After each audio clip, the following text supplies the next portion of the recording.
Well,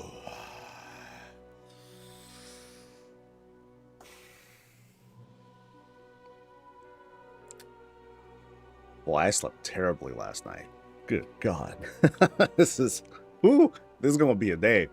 This is going to be a day. What is up, everyone? This is Coffee with Soul. I'm your host. We're going to chat. We're going to talk. We're going to project nice and loud. I mean, we're going to see. We'll see how that goes. My parents are home.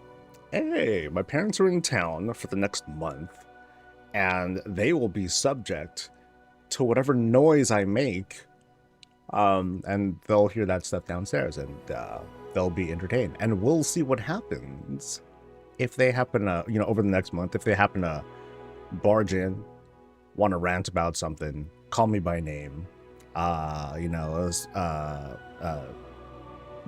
Filipinoese and all that, and I'll be like, I'll just nod my head and okay, mom, yeah, sure. Happy belated Mother's Day to the moms out there, and to those of you who had a mom at some point, which is like most of y'all, I'm sure. Curious what you guys might have done, if anything. For me, like, my mom's birthday, or Mother's Day is on the 10th. My mom's birthday is on the 11th. So I'm just like, yes. That means I only have to do one thing each year. So this time around, I took her to a massage. I took her to a Thai massage, actually. They didn't do like the whole shebang and all that, because she's older. She's like 35 now. But she is, but she had a good time. Like, she was like all chatting it up with the masseuse lady person and all that stuff. Meanwhile, I was like, because I was getting a massage in the other room too. So we both had a good time. So that was very pleasant. But yeah. Now Mother's Day is over, so now it's just oh my god, annoying bickering. No, just messing. But boy, I'm tired. Like, I forgot how tired I get whenever they're in town, just because my attention ends up getting split out all over the place. So while the visits and everything, those aren't going to be affected, don't be surprised if you're going to see even less content on YouTube because of this, because like I'll get distracted by like a thing or whatnot. And speaking of my distracted by a thing, over the weekend, I guess. I think there was like kind of a quick flashpoint, like a blip, like kind of like that, against Wowhead, because Wowhead has been putting out a number of articles. I'd say in the past couple of for a while now, but I'm just gonna say for the past couple of weeks, they've been putting out certain kinds of articles that are highly opinionated. It's like the editorial, the op-eds for sorts of things that are just full of, what are basically personal takes from the author. And of course, people agreed or disagreed with it and blah, blah, blah. But a lot of folks were like, yo, why is Wildhead putting out like this kind of stuff? Like, stick to the news, buddies. Just stick to... hey, here's what's coming in the patch, and then if it's a slow news day, okay, it's a slow news day. And I even went as far as writing the whole thing on it. I have a script. It's not done, but I have a script, and I hate it because I'm basically talking shit about Wowhead, but I'm like, I want to say something, but I also use Wowhead, and I like using Wowhead. I think it's fine. I just want to be able to filter out like the opinion piece. That's it. That's all I really want in the end. So this might be a 30-second video for all I know, because I might totally trim down like everything that I want to say, but I'm very hesitant about making it. And thankfully, I've been so busy with my mom that all the momentum just kind of went away. It's like, okay, what do I do with this now? But one of the choice things that I said, and I kind of want to say it, is, the kinds of posts and these news articles that Wowhead's putting out. I could see the same stuff on MMO champion threads. Like now, it's basically no better than an MMO champion troll thread, which are designed not to inform or to add to the conversation, but just to start shit and just to get people talking. It's just for like the whole engagement sort of thing. But I don't even want to go that far. I just want to bring things back and be like, yo, just let me filter out the editorials, because they have a thing, you know, here, let me show you guys, because it's like an easy thing that that they can do and they haven't. Or I'm sorry, they can do and they have, but they just suck at it. So where's the, give me an opinion. Okay, actually, okay, here we go. Here's the filters. And a lot of folks don't really like pay attention to this. There's this editorials thing where you hit this and then you see opinions, such as this thing that this article that I was talking about. And you'll typically see, when you hit the editorials, you'll see these things, class guides, which are, well, not just class guides, but they're also class the takes from the guide writers. So the guide writers, they tend to, you know, follow the rules for the most part, where they'll talk about like the specs and like what they think about it from their POV and all that stuff. And then here is a, you know, again, a highly opinionated piece, but it's not limited to that. So like what I'd like to be able to do is filter that out. So it's kind of weird that they have all news and then editorials, and then here we have like this filter, but you can't filter out editorials. It's there. You will see this for the most part. And so that is like kind of boo-boo. And I think all they need to do is add a little thing there that just says opinion pieces or whatever, you know, op-eds, and they can still do it. They can push the crappiest articles they want. But if I can filter it out, then I'm cool with that. I don't think that's a big deal. So that's my thing. That's the clean way I'm saying it. The script is, I'm probably gonna throw it out. It just sucks. So let's see. What do people do? Husband made breakfast. Nice. Called my mom. She's recreated one of our old road trips because she needs to deliver her car. So why not take it the long way down the ground? Oh wow, that's a trip. Damn. Well, have fun with that ride. Yeah, the longest car trip that my family has ever taken was to go from Colorado Springs back here to the Bay Area, and that was a trip, because I was 15 at the time. Yeah, I was 15 at the time, and it took us like a little over a day to get there. So we're like at a rest stop, we're sleeping, like we're too broke to, you know, stop at like a roadside, or, you know, a roadside hotel or whatever. So just dealt with it. Wasn't happy about it, but that's how it goes. So what's this one? This one is purchase an item. Oh, that's easy.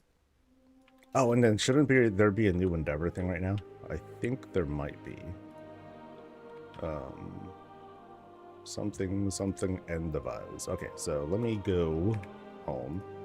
Make sure that's taken care of and all that. Let's go. I gotta check my vault too. Whatever.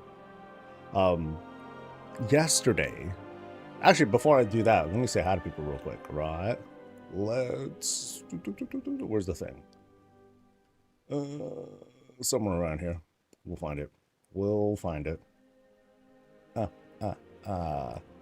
Actually, I can't find it. Where'd it go?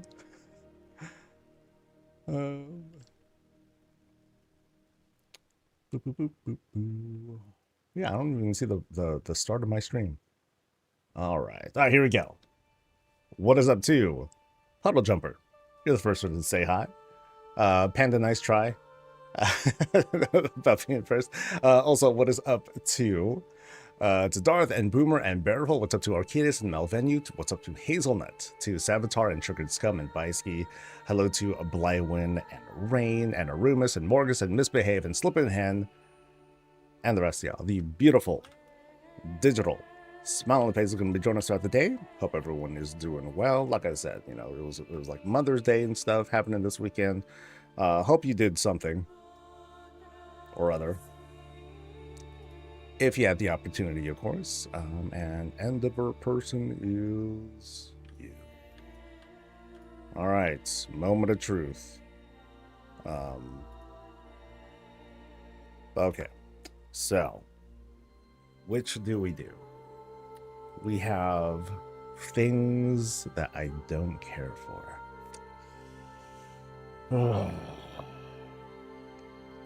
I think I might do... I don't want to do draft here. Consortium or Niffin? Consortium or Niffin? Niffin or Consortium?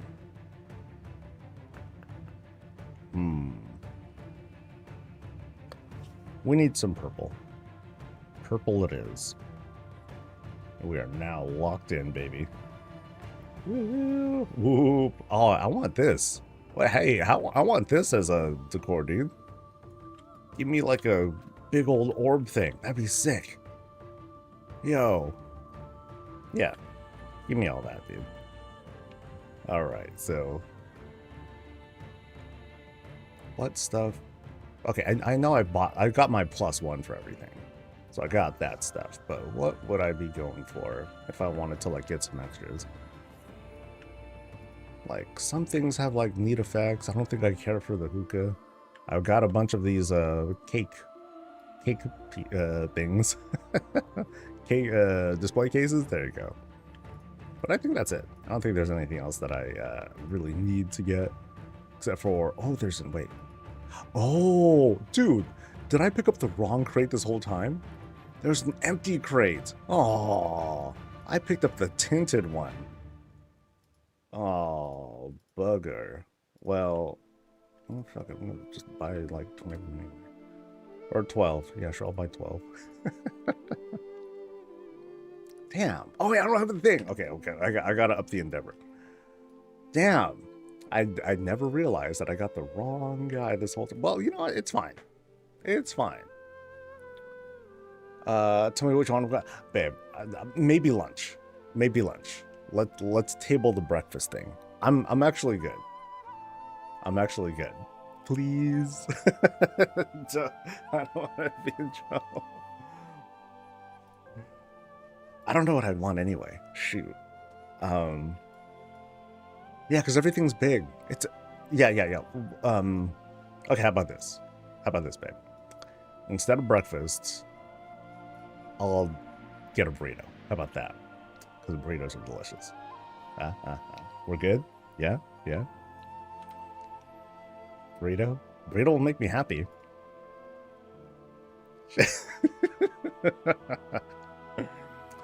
My wife, ladies and gentlemen, the best. I told her that I was just like, oh man, I slept through everything. I just slept really bad. It was pretty warm last night, and I'm a big bitch when it comes to like warm stuff. Yeah, I'm quite vulnerable to the weather. I just don't like the heat. I even had like a little fan going and everything, but like, yeah, it just was not enough. Was not enough. But yes, chat, remind me. It's a burrito day today. Okay, not really just, but okay, so what are we getting today? So I did I actually did 4 10s yesterday because I happened to have 4 of those token guys. So I'm like, okay, let's go all out. And so let's see what we get. So there is heroic stuff, gloom, spattered dread scale, unleash a thing, and then 2-minute cooldown. Nope, a shield. Oh, a shield. Oh, baby. It's a myth shield too. Oh, but the stats suck. Nope. Here's a different shield. Wow, okay. The stats still suck though. Wait, it's a shield I don't have? Hold on. Wait, that is highly unusual. Wait, what is that? There's a shield that I don't have? From Dragonflight? No, that... oh, it's from a dungeon. Okay, I can see why. I can see why I would have... okay, well, that tells me I should get a shield at some point. And then here from Delve stuff, there is just doo-doo. So nothing great. Damn, so what do I get? I guess, you know, honestly, I would get the shield. One of these shields, at least. So... yeah, not those. So I'm probably... well, I'm only getting it for transmog, though. So... in all honesty, I should be getting the roll tokens. Because it's not, like, great. You know what I mean? Sorry, trying to raspberry here. Nope, not doing it. What's for chat? So, yeah, I'm probably going to get tokens. Yeah. Yeah. I suppose. Now, all that said, the tokens that I did roll the use for yesterday's runs, they were pretty good. They were pretty good. I got myself mythic bracers, mythic weapon, that's the big one. Mythic belt, that's another big one. And I also happened to get a mythic trinket, which I didn't really care for, but oh well, it's, you know, for the item level and all that, so I'll take it. So yeah, I'm gonna take the tokens. Yeah, because I'm pretty sure it's a Sparking Catalyst week thing this week. I think I didn't even do last week's Catalyst thing. Yeah, I didn't do it. But so I'll get caught up though, so it'll be fine. But yeah, where's the belt? It's this belt that I will move to. Yeah, crit haste, yay. And then there's a weapon that I got too. I'm just trying to make sure I get this before I forget. Oh, yeah, so here's what I got, the trinket. Empty out the dragon games, kick balls, running into them kicks them at your enemy target, inflicting damage. I'm like, oh, dude, why is that a tank thing? That's lame. And then here is the wrist that I don't care for. And then here is the... Oh, this is that one thing, right? Your auto attacks have a chance to deal some additional shadow. Yeah, I don't care for it though. I know it's supposed to be like, oh my god, but it does this. I don't give a shit about the damage. Wait, I have 5-piece. Am I really using 5-piece? Oh, I am using. Well, shit. Okay, then actually I can use this. Well, that's pleasant. Yeah. I lose leech, but I don't. Whatever, leech. Leech. And then this thing, I should be able to upgrade this a lot, right? Because that's a 285 that I'm upgrading from. So let me see. I forget. I am not used to having this much myth gear, dude. This is highly unusual. Yeah, so I'll use that and I'll bring that up. Right.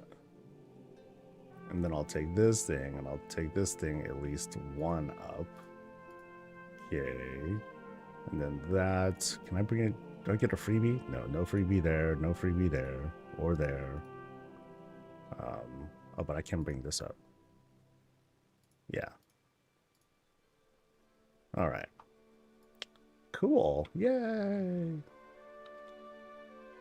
I'll have to find. Oh, all right, man. You take care. I love you. All right. It's got off a model. Oh, you're talking about the shield? Oh, but it's like the law. I gotta get all the shields eventually. It kind of sucks because I ended up crafting a shield for this season, and then I've been seeing shields drop, and I've just been relying on just transmog rolls, you know, in hopes that I'll get it, and I've been losing all the rolls and everything sucks. So eventually I'll get what I want. All right, we got 8 minutes left. I'm going to go over to EU realms because there's only one person from the EU who signed up. I think that has a little bit to do with just how fast the queue filled up. Yeah. So EU sadly has like barely any representation today, but you know, we got one. Yay, go us. And then we'll slam some US visits for today. So we got 5 folks. We're starting off with Jazzy Bell, then Blossom. Blossom or Blossom? I think it's Blossom. And then Jaiho, Shavara, and finally make way for Cat. Cat. All right. So I hope your guys' vault was good. Mine was like not good, but otherwise the runs that I'm getting have been. Last thing I want to do, and I'll need to like slam this once the stream is over and we're prepping for raid and all that tonight. I want to do this stuff, this whole upgradey thing and all that. Because I think I will end up spending like the 20 myth crests so I can upgrade the thing one more time. And yeah. Oh, I forgot to turn this in. Did I? Yeah, no, I think it's fine. So I can pick it up one more time. This should be the last one. And even if I was behind, I could just like get caught up with whatever. I could just do it. There's them void gores, and then yeah, now I just need to do what? Just season stuff.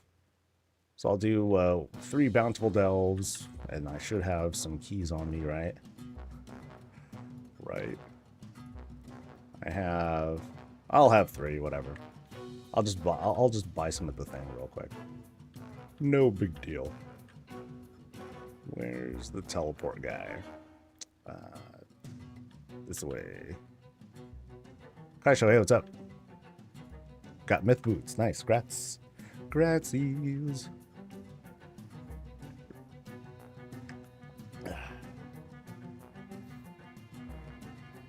Anyone else check their vault? Any good stuff? Or maybe something I'll wait for tomorrow for EU resets.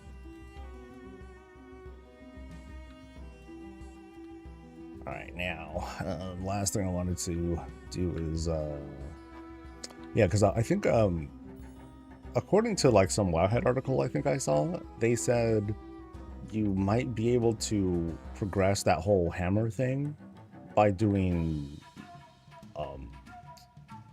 nightmare prey. So I'm like, okay, in this case, if I'm going to do like the whole bountiful delve thing, I might as well pick up some keys here. So I'll pick up like 1, 2 just for fun, and then do that to complete the quest, finish the hammer, and then do other stuff, pray or whatever. So yeah, and then I'll be able to upgrade this thing from 289 to give it another 9 item level, I believe. So that gets 9, that gets 9. Yeah, wait. Technically, this is a weapon, right? Doesn't this count as a weapon too? So I can upgrade like both this and this to 289, and then the trinkets, which I only have really this one to upgrade right now. I need a hero version of this or like something like that. But we haven't been killing this boss, so. You should have tweeted some brand new WPS2 keys as well. I don't know if you're limited to the 2 you just bought, or I'm not sure either. I only needed 1 really, because I already have like 2 on me. But since I'm not going to do anything before I go into those delves, I'm not going to have any keys on me. And I didn't do any like I didn't do a whole lot of other stuff last week. I was just kind of playing Diablo, doing other stuff and all that. Which makes me disloyal. Oh my god, how dare I not dedicate 1000% of my life to World of Warcraft. Oh no. Alright, so let's start prepping. Yeah, because I woke up late. I didn't have time to like prep much of anything. I should be good on hard drive space. And I think I'm on EU right now. Yes, I am, buddy. Woohoo. I think I'm already at their place too. So, right? I think that's right.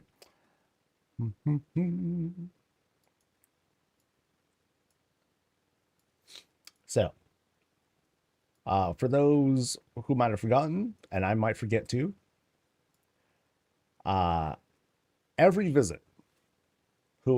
person who has signed up for visits said yes when I presented them with the question, do you want feedback during the visit? All of them said yes. It's unanimous. And so get ready.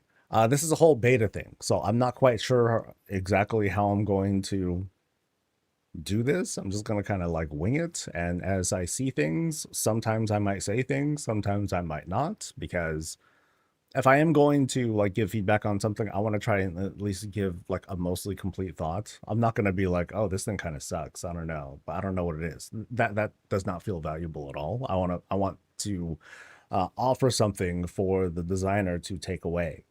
So Jazzy Bell, too bad. You're the very first one. You're super guinea pig. In fact, all 15 of y'all, get ready.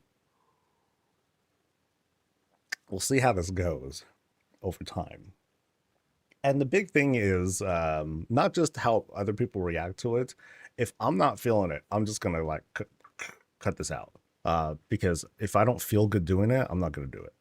That's how that's how we should be in life. You don't feel good doing it, cut out. Unless it's your literal job. Okay, this is my literal job, but you know what I mean, right? I'm just trying to say, seek out enjoyment and all that. That ain't changed. All right, so we're recording. Sounds off. I still have a minute. I still got a whole ass minute. Fun fact: I managed to get in touch with the person that carbon copied my Wildhammer home. They apologized and plan to change it. Cool, cool. Now, what if they pushed back? What if they said, hey, I was inspired by you, but I built this thing by hand as well. Um,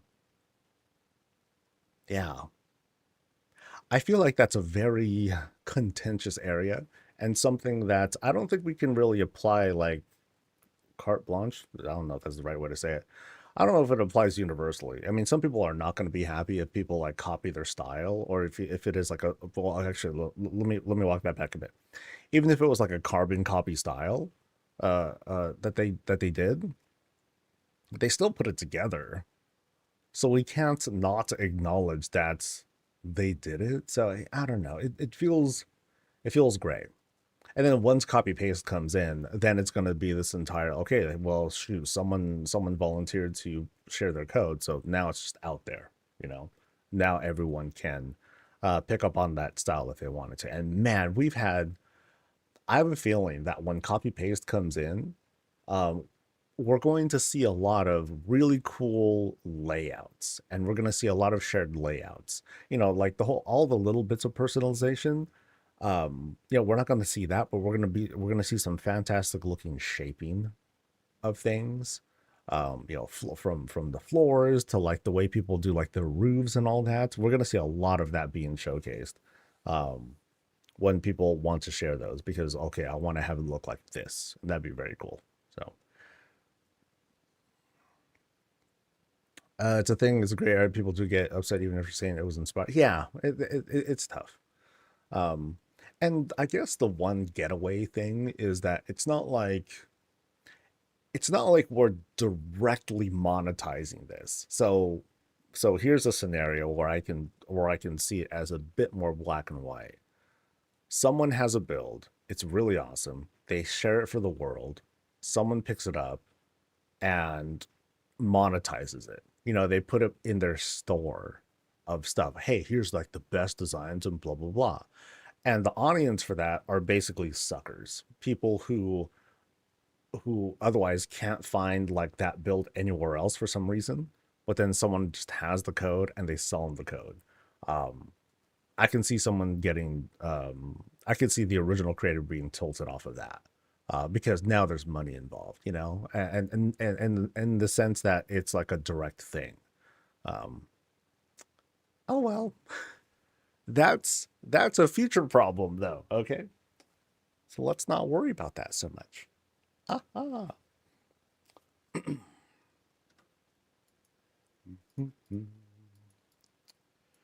All right, folks, this is Jazzy Bell's place. We're over in the EU. It's top of the morning right now, so the sun's still kind of like coming down, but we still have time to enjoy a little bit of daylight while we're here. And what do we have in the middle of Razorwind?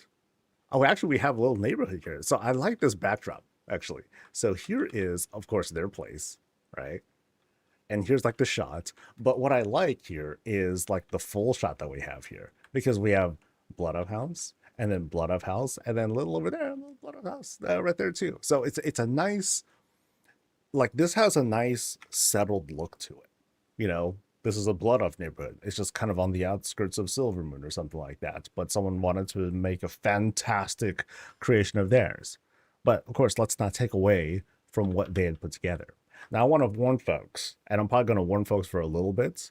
This visit might feature like a little bit of like feedback and suggestions as we go along, and hopefully, I don't make you cringe too much. So it should be great. Now, as we come in, we're making our way inside, and what do we have? We have greens to dress like the sides here, of course. Big old trees, palm kinds of trees, which definitely help to lend to the theming that we have throughout Razorwind Shores. These trees back there, that's not theirs, I think. Maybe. But elsewhere, at least in other parts, you have like this whole tropical vibe. But also in Raise One, you have a good mix of, kind of like regular style trees too. So the fact that they have like this fruit tree over here, right back there, it's not a big deal. So let's move across. I find it kind of odd that some of these greens they hover a little bit. I have a feeling that it might be. It feels like it's a bug actually, because here you have like some of these smaller greens here, but then here's like the larger greens that are sitting on top of it. It's just kind of weird. I don't think that's a feedback thing. I just think that's just kind of a weird bug of sorts. Because some of these sit just fine. So I don't know. Blame Blizzard. It's kind of an easy thing to do right now. Here on the side, more greens to help kind of like frame the whole house, to have this like surround the area. So like here's just kind of like this working area. We got our wagon full of stuff. We got like farm animal things happening here on the side. And as we get back on this stone path over here, again, more greens to kind of set things up. Random cactus wants to say hello, but hey, it's the Barrens. It has that sort of vibe to it. And I think these are different setups here. I don't think that's part of the build, because you have like those rocks there, which are like, oh, those are unusual. Now, as we go across, we have our little gazebo that has been placed here for someone's comfort, complete with bed. So they're chilling right out here, and they need nothing else. Because it's Razor Wind, it's probably like a bit warm, kind of airy too, given that we're on the coast. And I think we're just about ready to head inside. Let me do kind of a zoom out real quick. Yeah, the rest of the house here, it looks like there is like something that's up top there. Let's take a quick glance there. Ah, we have a flight point set up. Flight point, observation post, and when you're done with your scouting and stuff, when you're in between shifts and all that, just take a nap. You're fine. We're good. All right, so I think we can now make our way inside. Let's go. Is Boss Mom queued today? Let's see.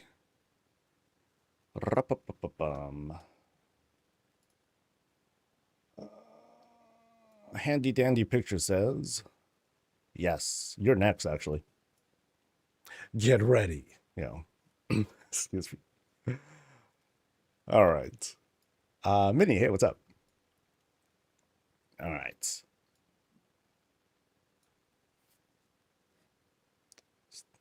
1 second.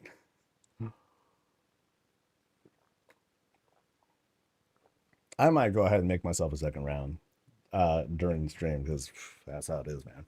All right. All right, so as soon as we head in, there's the boss just kind of creeping around that corner over there like, oh, gotcha, or spotted you. Let me turn around real quick. Oh, wow. So we kind of like, okay, I want to say we climb in, but I think they were just like, you know what, screw the door. Let's just do something here instead. So they wasted no space. Forget the door. The door is not important. We want to make something pretty right. Wow, that's neat. So we have like this shroud set up, and then this really cool waterfall looking guy. Water is right up there, a little bit of splash with another piece of decor. And you can see here how they set up the shroud with this like little diagonal, so we can get like this cool, basically they use this as like as this sort of like this tint that covers from here to down here. They let the Herondar greens kind of like not be tinted there. That kind of distracts from it. And we have this really neat shot. This is very, very pretty. Oh boy. I like this. Wow. So let's go in real quick and like see some of the other stuff. So we got like that fountain, the Herondar fountain over there, some big greens to like dress the back area. And then we have what looks like an orb looking thing. I'm not quite sure what that is exactly. It's not the Libram. Okay. Oh, it's this void orb. Okay. Oh, okay. That's really neat because you have like this brilliant. Oh, that's smart. So here's the trick. Here's the trick. You have the rug, right? It's been tinted to whatever the hell color, but it's the backdrop of the orb. And so now you have that eclipse looking look to it. That's smart. That's hella smart, dude. Woo-hoo. Yo, that's one of those things to, there's a takeaway, grab that, take that and make that thing your own. Oh, yeah, that's very, very cool. Now, the fact that this is the entrance means that, you have to walk through here, right? It would be cool. And this is something that I'll probably regularly say to folks when creating these sorts of like window images. If you can pick up a Mechagon privacy screen and then just kind of sink it down here, and then you can prevent people from boop, boop, boop, from walking in that case. And that way you can preserve like the whole perspective look. You can frame it for the viewer the way that you want them to. So basically you're controlling where they move and all that. And that's helpful when you're trying to just make a proper shot. But yeah, this is very, very pretty. Well done. Thanks for letting us visit. Bye. I'm just kidding. We just started. We just started. There's the boss again. Hello. And let's take a look at what's going on. So we come into what feels like this larger room. It's been carved up, as you can see, into all these different pieces, and we'll be exploring a lot of what's going on. So already, very impressive layout. Not a lot of folks, not a lot of places I see take these large spaces. Actually, let me take that back. A lot of people do. It's very interesting to see how people end up carving it up. So this will be a little adventure. Let's start off let's start in the open area, and then I'll make my way into like each of the rooms. So we cut through this mid, just to our left, dining spot and secret shelf that I think leads into that room that we're going into anyway. So does it? It does. Okay. So not needed, but hey, happens to be there. For people actually, no, I take that back. That'd be a heck of a walk if you're taking something big out. You're lumbering it over right here, and then you lay it down. Nah, you just got like this little convenient hidey hole to come from. So never mind, that's pretty smart. Now, a very tight space that we have here, like the sizing here, and then boom, boom, boom, we climb up a couple things past the trellis that's being used for a wall here. And now we have this kind of like elevated study area. Very nice. Yeah, these are some great shots. I think we're going to be seeing quite a bit of that in this build, where we can, go from like a lot of different angles, and we can see like a lot of personalization, a lot of color, a lot of life. We're in normal lighting from the looks of it. And I love how everything just kind of comes together. Like I blame Blizzard for this one, but it's like I would almost say it's like too bright here. There's nothing we could do about that. But if this whole thing was like kind of like a shade darker, okay, it would look more realistic. But for the sake of just presentation and spectacle, this looks sick. Really, really cool. Lots of that lived in feel, lots of healthy clutter. Very nice. So let's climb out of this little den area and into this window setup. Now, I think I was instructed to not go through there yet. I'll go through there later. A window that I'm supposed to go through last. So we'll explore that later, but check out the window setup that we have so far. Really bright outside. It looks like we're probably going to be going outside too. But the way that it's presented here, like these windows, they project that blue light out.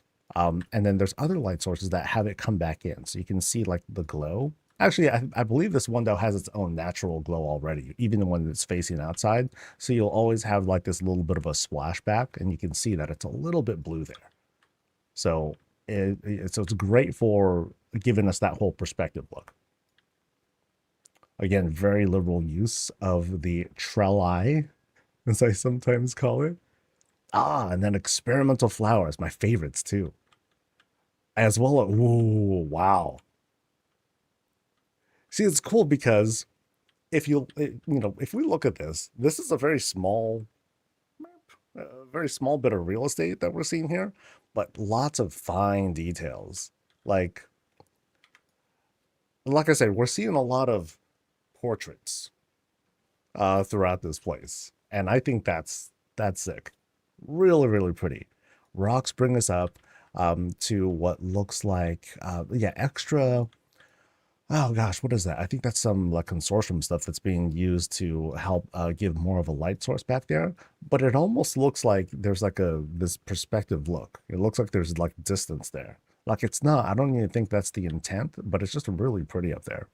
Yeah, so we'll get like a closer look, and we just see like lots of little objects here. Lots of little greens. You know, like the backdrop is the Herondar greens, and then it just kind of like spills out greens of all sorts. Duskwood stuff, ivy. None of the hostas though. None of the hostas because they're too big. They're a bit too crazy. Really pretty shot though. All right, so let's get our orientation real quick. So we got a door there, we got a door there. That's a carved out room. Carved out room. I think that's the kitchen. Let's go there because we looked at the den area already. So now we disconnect. All right, awesome. So it was too overwhelming. There's just too much house to enjoy here. So too bad. I guess I got to take my time and yeah, figure this out. And yeah, what just happened? Death Knight? I'm not a Death Knight. Wait. Where am I? Where's my what's it called? Um Where's my warlock? Uh I mean, I suddenly got thrown into classic. Uh yeah, let me restart my client here. That's odd. Uh well, that's a pause. Sheesh. All right. Yeah, it should be fine. That's just that's a weird one though. Yeah, see. Yeah, what account did I get on? That's very weird.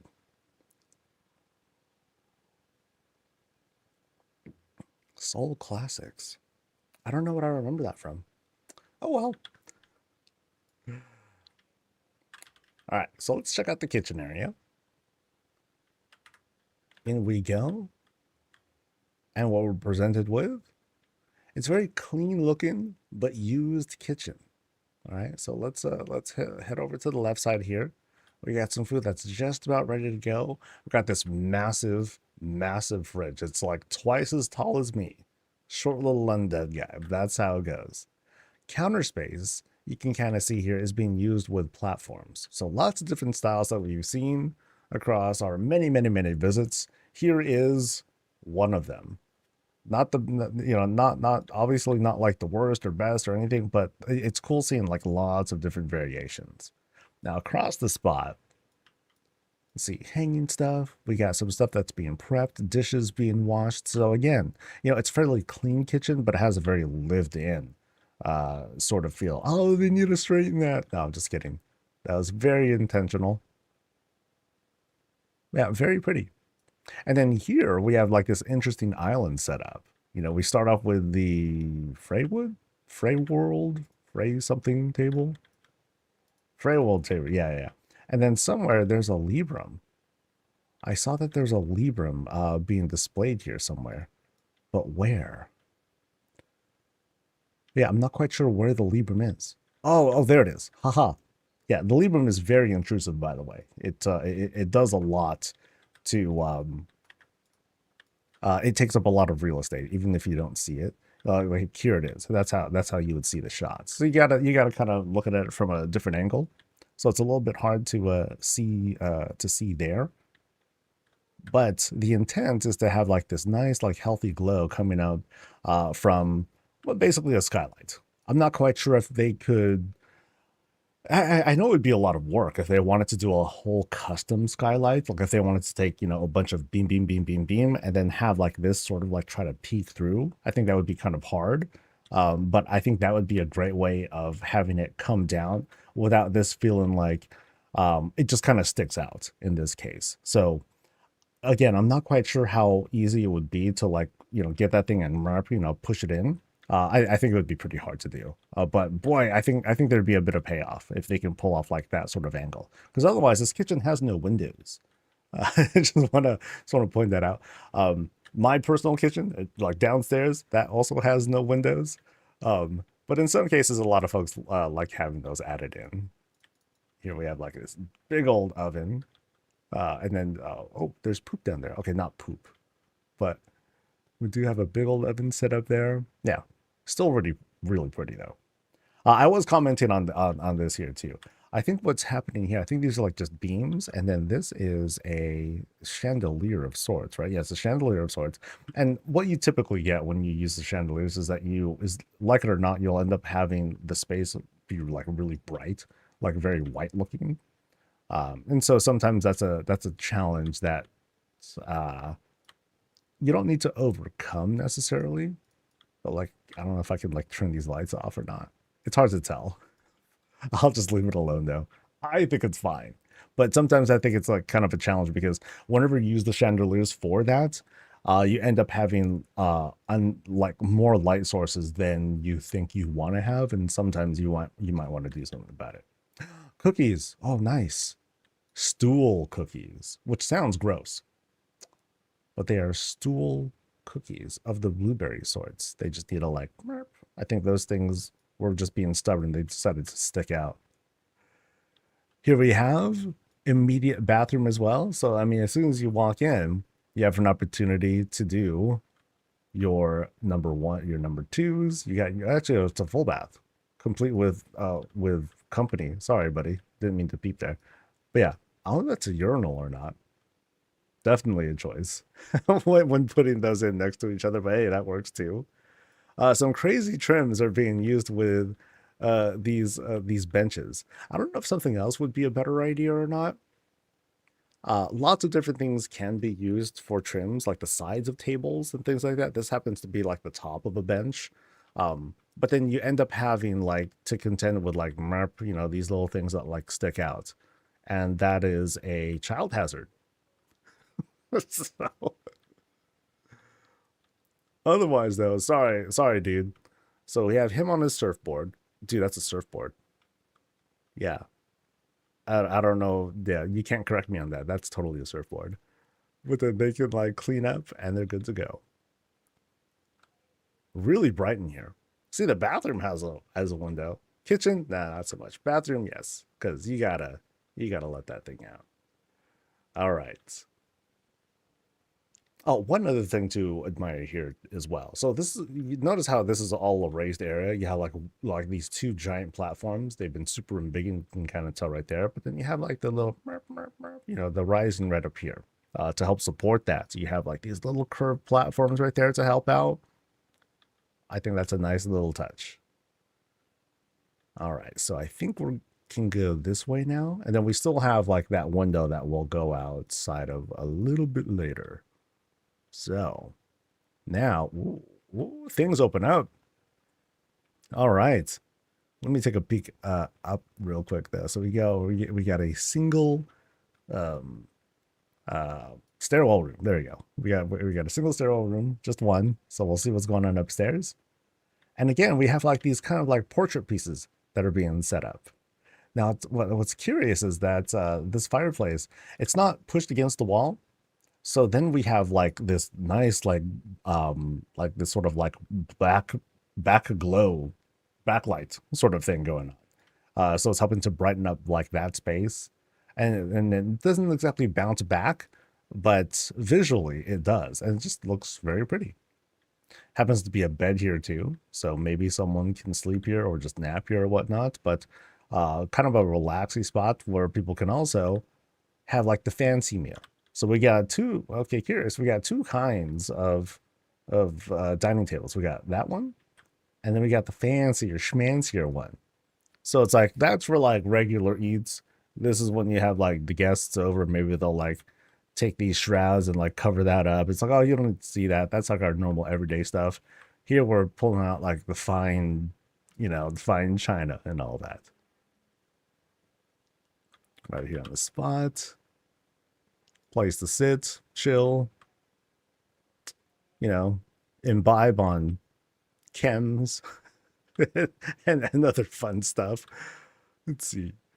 I think, let's see. Let me kind of peek through here real quick. Ooh, actually, we're going to go here now. The laundry room. Interesting. Interesting location for the laundry room.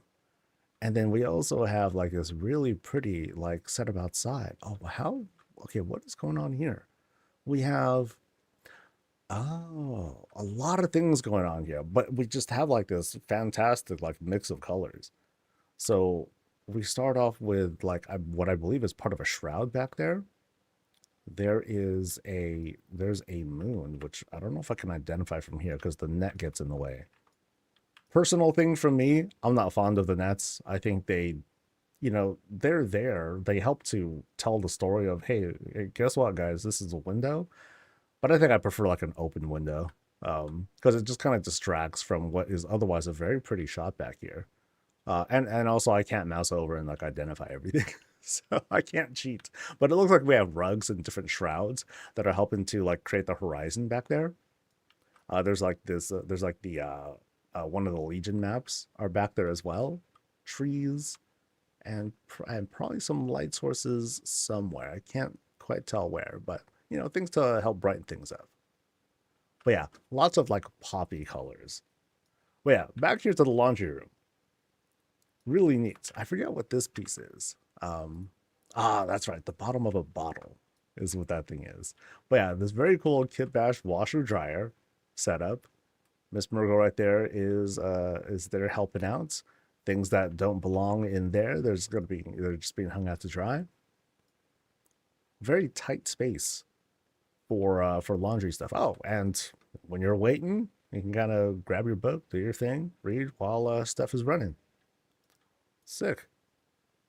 As for the construction of the washing machine themselves, you can see kind of here, like with the curvature, you have beams, bottle, the bottles that we mentioned, a couple of little knickknacks to show us, okay, here's like this button, here is how that button works, different kind of button. Oh, interesting how you have two different buttons, and then you have your gauge there. You have the artist easel that's right up top here to help give us like that platform shape. Very creative. But now I think we can, actually, let me go around here real quick. Oh, there's stuff behind it. Okay.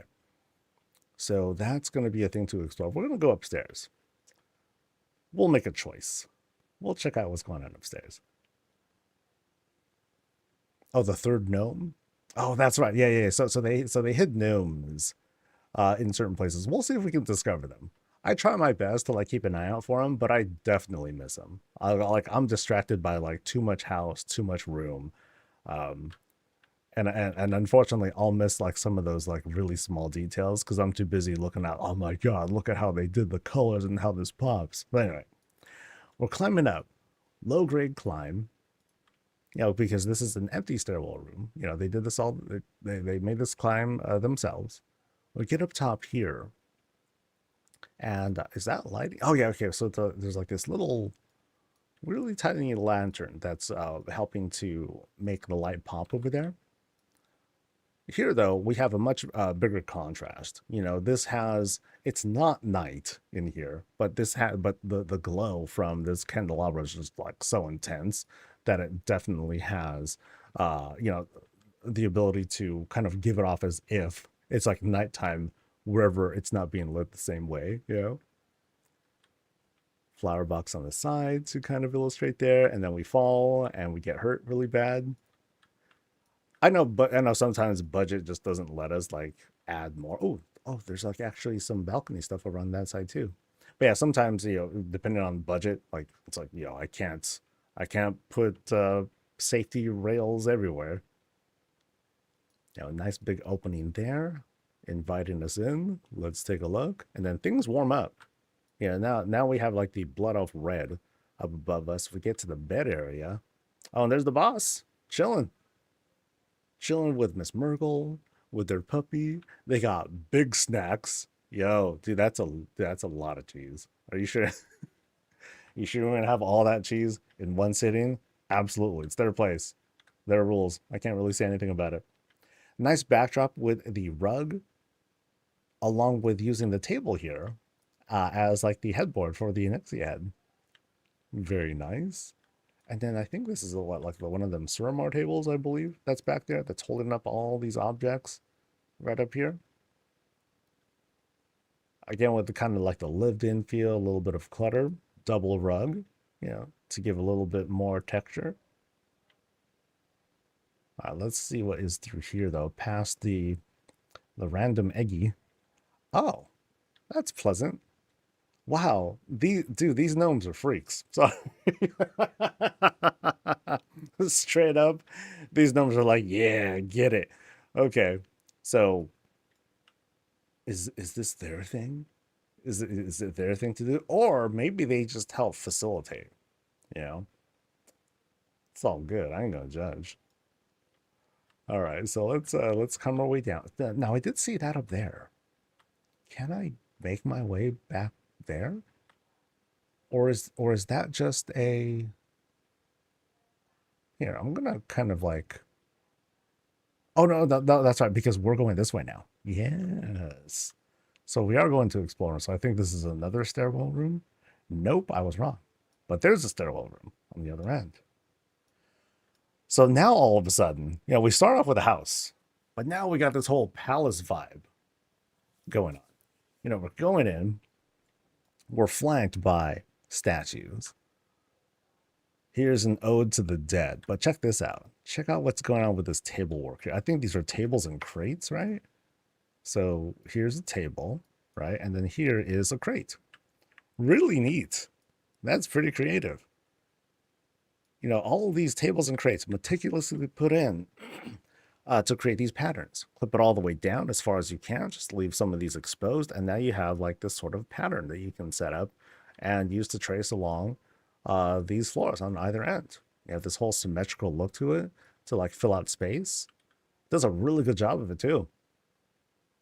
Yeah. Otherwise, this floor would feel not empty, but now it just feels just a lot cooler. Yeah, I'll go with that. Cooler. Here you have these neat little planters being used with, I think those are like pillars, the tops of pillars, and then they filled up with the trees, which are hopefully they're doing okay. Eventually they gotta get planted though, because otherwise they're gonna get mad. And then the pillar work continues here. You can see these arches that are being used to dress these up. Yeah, really good work. Yeah, very, very convincing stuff. So again, here's like the patterning and all that. Once again with like the trophies. Yeah. Very, very awesome room. All right. So the idea was that what if I didn't have to leave to go to uni? My university has floor mosaics. Like, nice. All right. So we go into this set now and into this room. Once again, we're in a stairwell room, but this one has the included stairs, but also I really like how this is set up. I'm a sucker for simplicity and like using basic things to create something new. So you just have like these rugs and they've been framed with these beams and then one long picture, or one vertical picture. But the way that it's all shaped together, it's highly convincing. It's just clean looking. Yeah, I like this a lot. Like I said, it's kind of funny. I'll get impressed by like fairly simple things. So what would be cool, and I think this is a Blizzard thing, like this particular light source doesn't seem to have like any glow to it at all, which is kind of unfortunate. It'd be nice if it did, right? So or if we can like add like little like Borealis bottle lamps, but I think the illumination that would come from that wouldn't be great unless they were to also put them like here as well as on the sides, on the side of the thing, but I'm not quite sure how that would end up landing because the illumination just might not come off very well, but still really pretty. Here we have an altar to Our Lady. Hey, fountain up top, a blank frame, or is it? I think of like that one that Daredevil show where Wilson Fisk has like a painting that's just like kind of like this white thing on it, and you know that's it. That's the painting. There we go. Anything behind these? Does not. Yeah, there is. There's kind of thing. There it is. Ooh, Oh, wow. Yo, dude, okay, I love the contrast here. This thing is blasted. So check out the Murgles there, and the Mr. Snuffles. So this shot right here is great because I don't know what's behind here.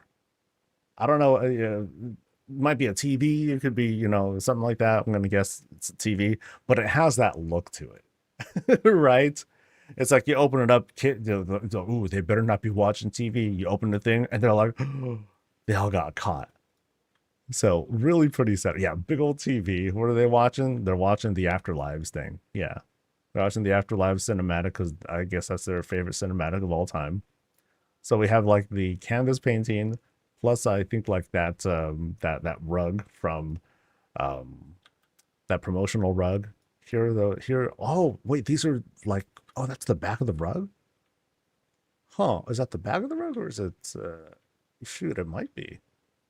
Might be the same rugs. That's kind of neat. Yeah, I love it. And then check out the battle station on this guy. Ooh, look at that. Let's have a seat. Nice. So we have our whoa. We have our Apple keyboard, right? Apple keyboards, they don't even have buttons. You just like slap your palms on them and then it just like does the work. What are we playing? We're playing stuff in Herondar. Awesome. We got our foods. We got big speakers. No need for headphones here. Speakers will just blast us in the face. Our tower. Uh a spike thing coming out. It's all good.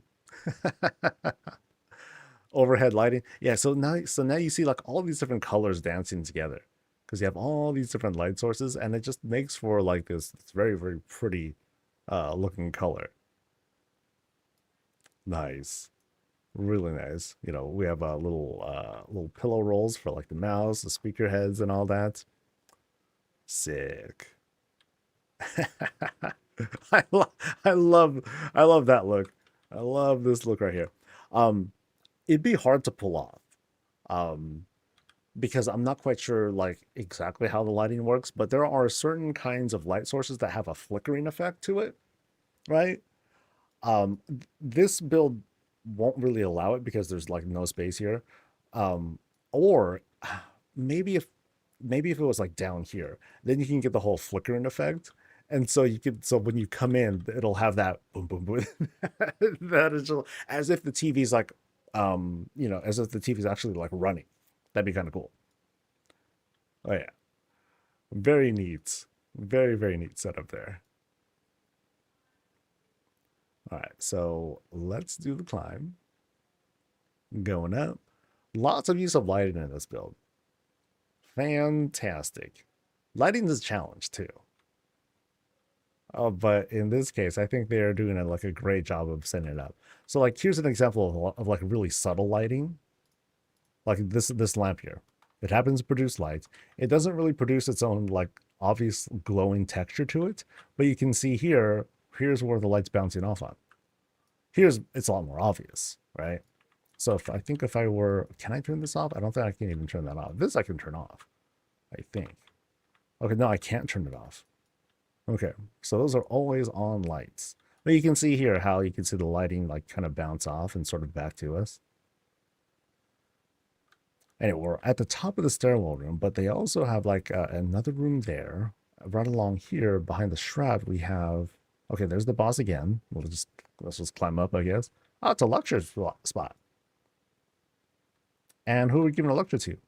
The one gnome. It's like, yo, buddy, so you got to make sure that my bedroom with all the little kink stuff is like immaculate. We can afford no contamination. We don't want anyone to be infected. This is a safe place for our debauchery, and so then Noah's like, yes, yes, sir, yes, ma'am, and just gotta keep it together. Keep it together, guys. All right, I'm back to work. All right, little guys, get back to your things. They all scurry off. So yeah, you can call it the lecture hall, and by lecture I mean everyone's in trouble and they need a stern talking to. All right, so now we're here.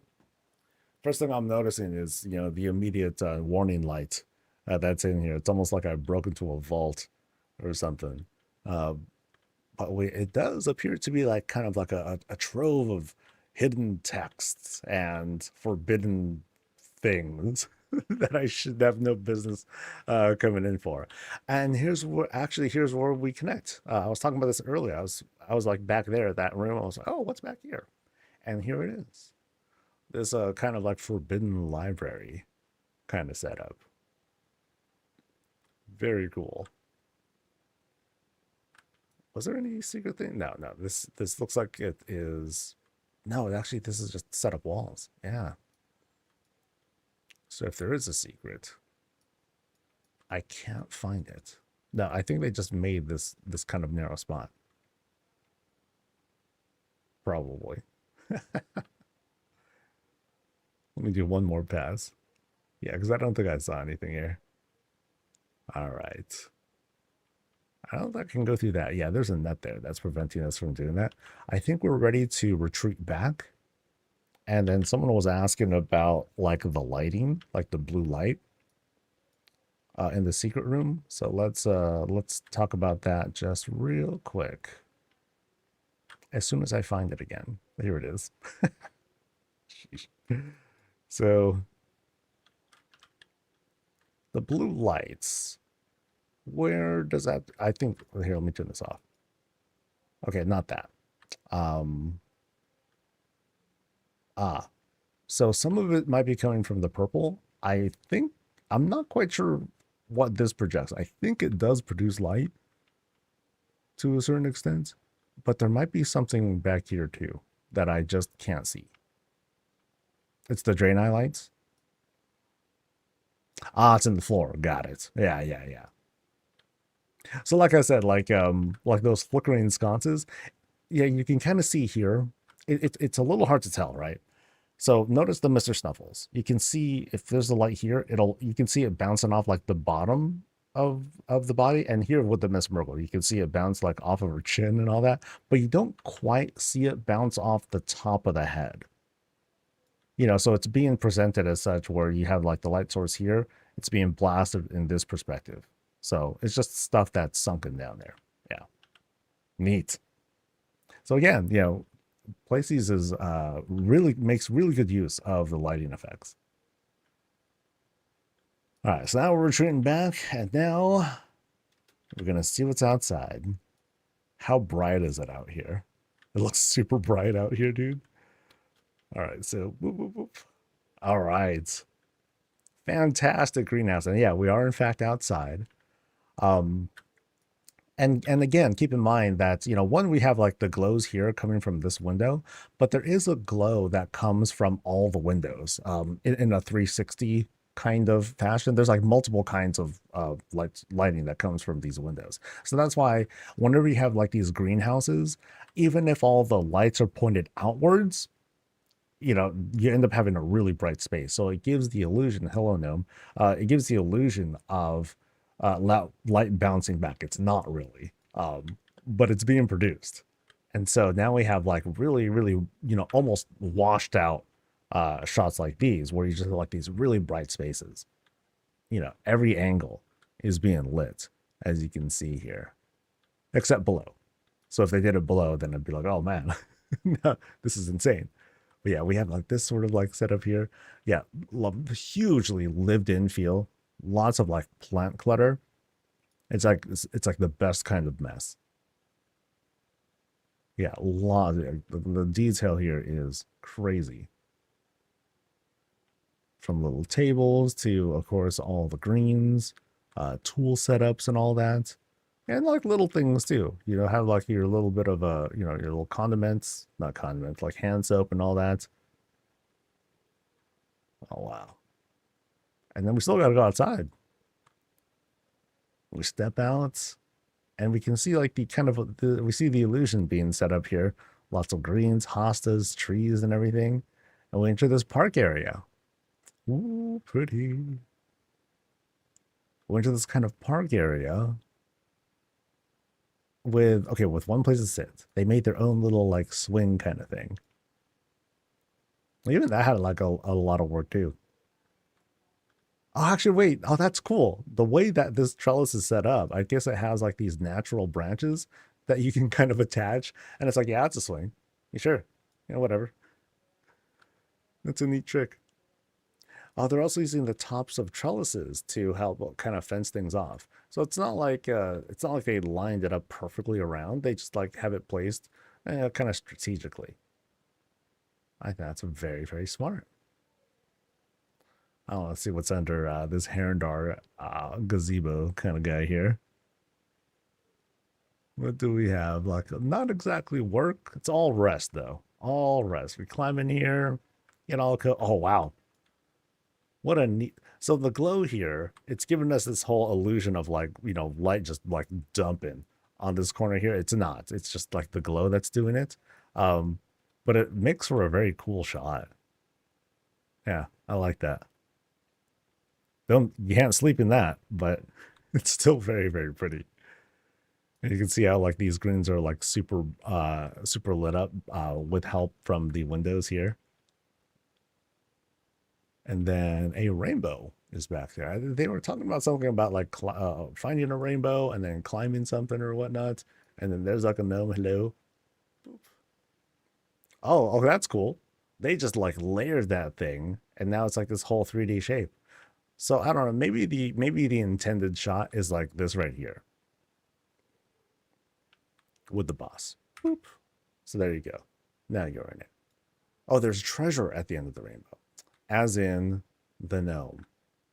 And then the gnome's like, no, I'm a leprechaun, dude. No, you're a gnome, buddy. You got like the hat and everything. I'm a leprechaun, damn it. Back here, though, barbecue time. A little bit of space to cook, eat, enjoy ourselves.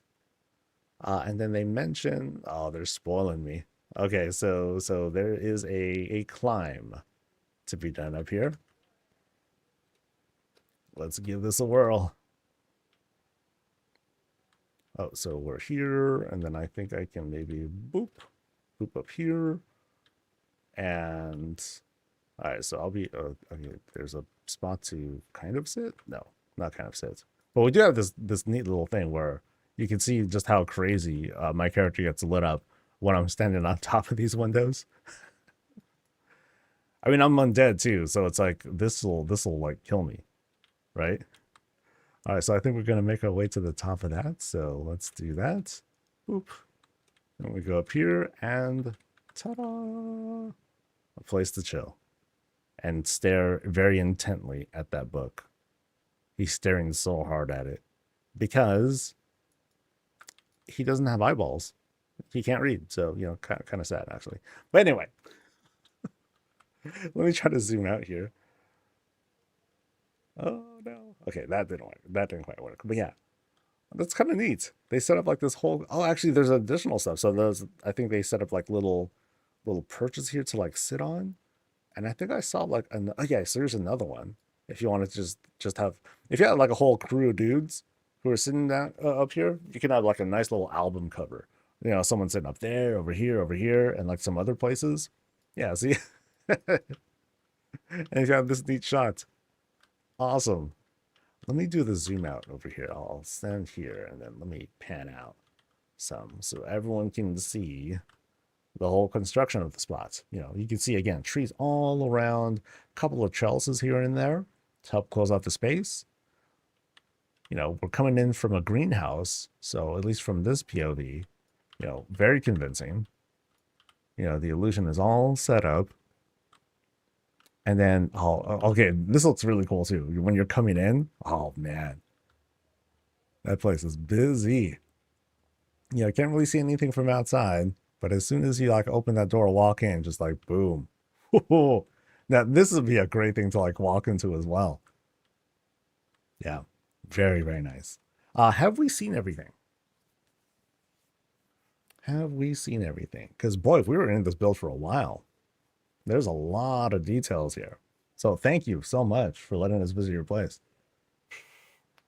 Crazy, crazy stuff. So we traded DMs a little bit earlier. I was telling him, I'm probably going to miss a lot of the gnomes. I apologize in advance. Sure enough, prophecy came true. I forgot how many there was supposed to be, but I'm like, I did my best. If I see him, I see him. But I'm easily distracted by like the spectacle here. Dude, like from the very start, ugh, from the very start, like right here, I was like, yo, this is hella cool. Yeah. Lots of things that I think people can learn from this build. Like that eclipse thing, very cool effect. Very, very cool. Highlight this enough, you're gonna see a lot of people starting to use that sort of thing in like their spooky builds and all that stuff. But here it's just very, very pretty. Yeah. All right. So that takes care of EU visits or EU visit. We got one. Oh, that took up a few minutes. The fact that I did that sudden DC and then I ended up like in Narnia in my in my login, that was just weird. That was highly unusual. First time I've seen a bug like that where my login screen bugs out after a DC with characters I've never seen before. I mean, I obviously made them. I should take that back. I obviously made them. It's just highly like unfamiliar to me. It's very weird. Oh well. Boo, boo, boo,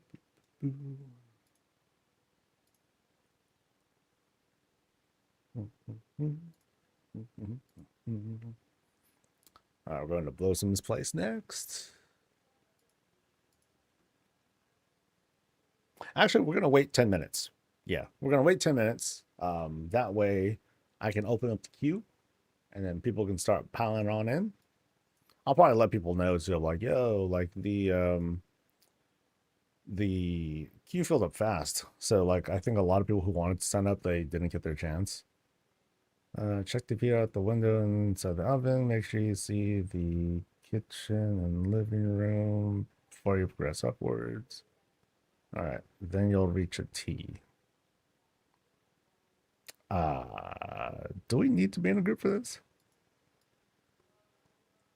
Because I'm probably not gonna see the UI most of the time. So I don't know if this was meant to be a guided tour or not. All right. So since we're waiting, I need to chat. Oh, that needs fixing. No, okay. I'll try to figure things out. Yeah, that ain't right. Oh, that's the code thing. Okay, that's what I want it to be. Okay, so let me just switch it. Try to switch it to this. Yeah. Actually, no. Now, why does that one show up like that? Why does the tabard show up? Okay. I think I know what's going on. So that happens to, I need to make that invisible. Got it. Which means this needs to be invisible too. And then I think that's good. So that's fine. All right. Oh yeah, we saw over the weekend too. Jessica Lonchik, he sent a little tweet introducing a new piece of decor that when you click on it, it will unequip your weapons or it'll hide your weapons. So even if you have your stuff sheathed or whatever, or if you don't have your stuff like set to be hidden when they're sheathed, it'll just hide them for you, which is I think is like very cool. So as soon as the 1207 comes out, I 1000% expect there to be like a whole bunch of folks that are like, all right, click here, boop, to like lay down their stuff. That's neat. Yeah, just like the Argentina.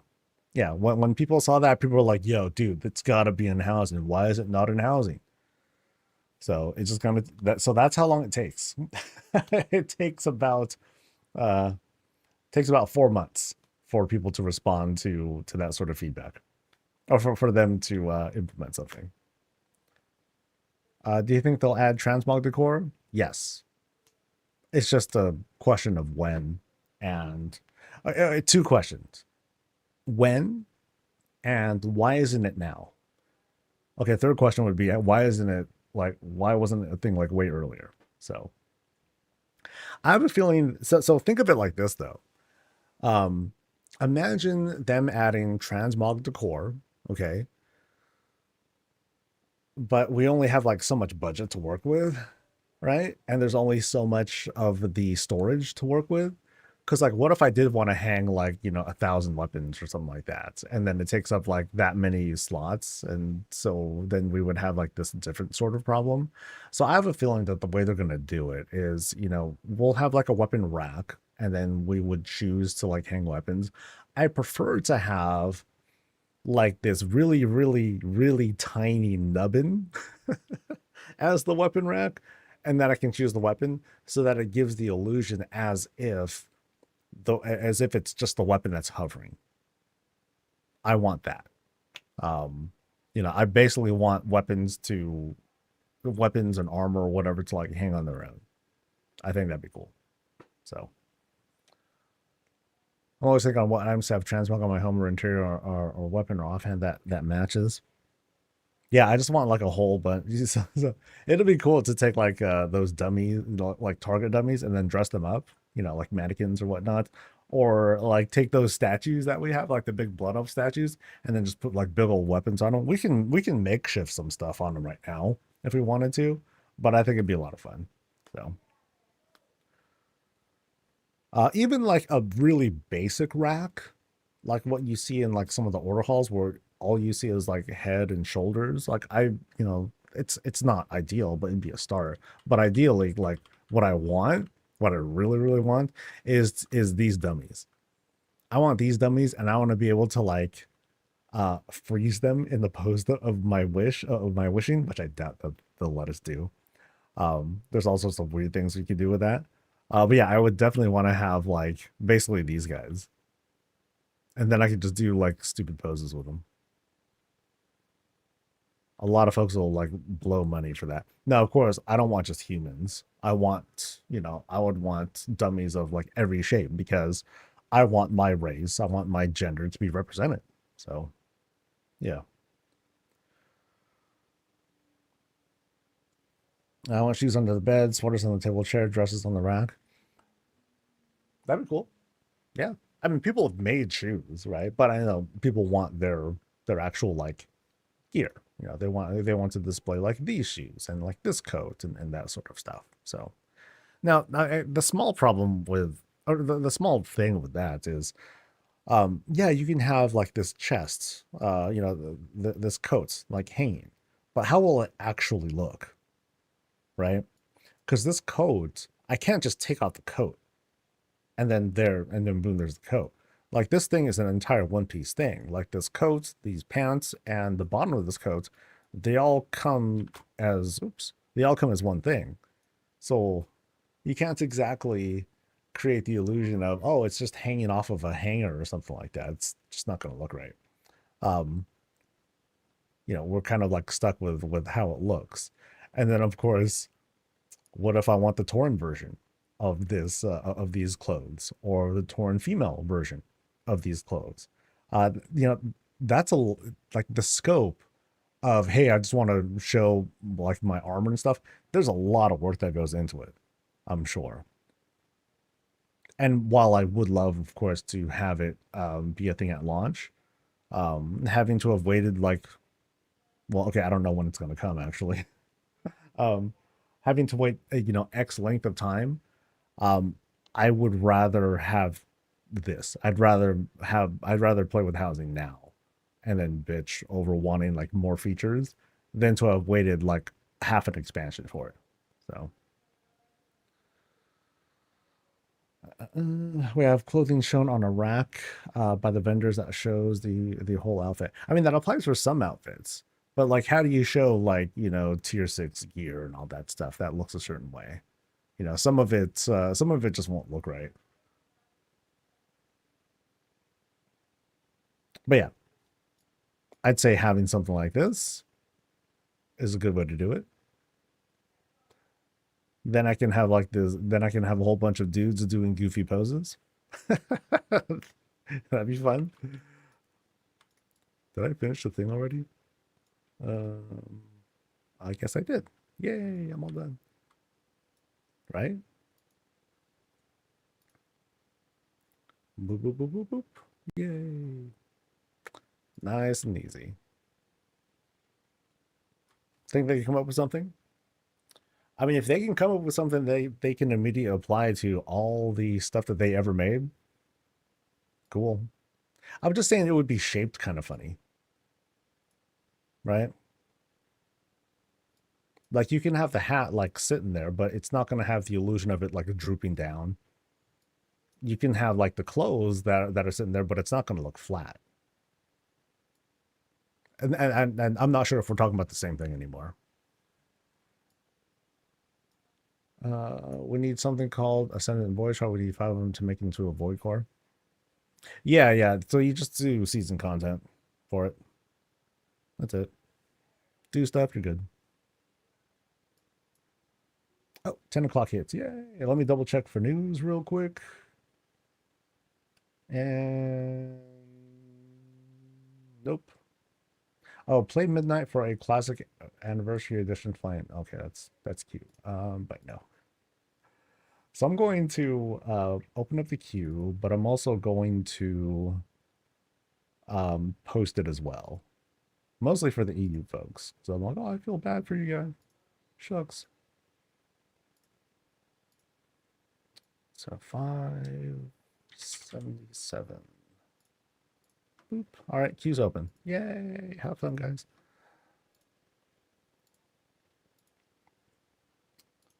All right, so quick post of something.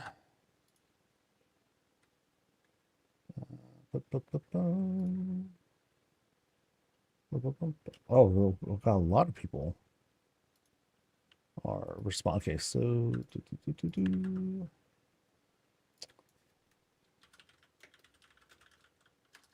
signups for tours are open.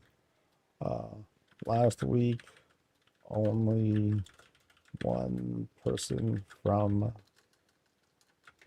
the EU signed up. Sad song. And then I think I'll use something from this visit to post as a thing. That should be fun.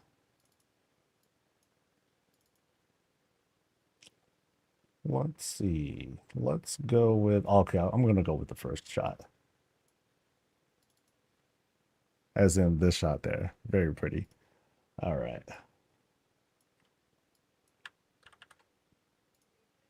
All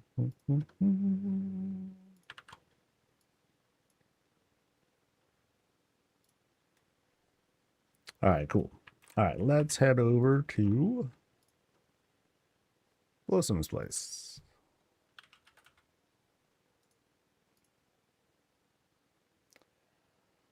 Let's see, there are some instructions that they sent me just a bit earlier. So don't go upstairs yet. All right, don't go upstairs yet.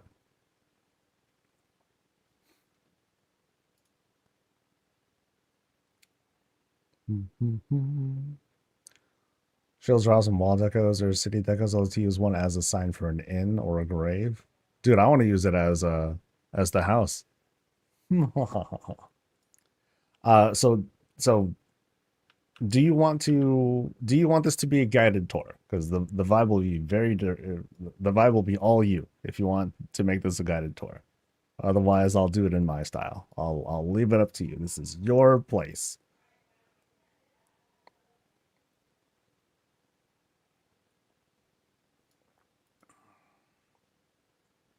I'm not sure I am. No. Okay. I'll make sure you don't miss. Okay. Damn, now I feel bad. Now I feel bad as if I like miss hella stuff. Okay, so okay, I'm already missing things because it's like, where's the house? Oh, I think that's not it. There it is. Oh, okay, okay.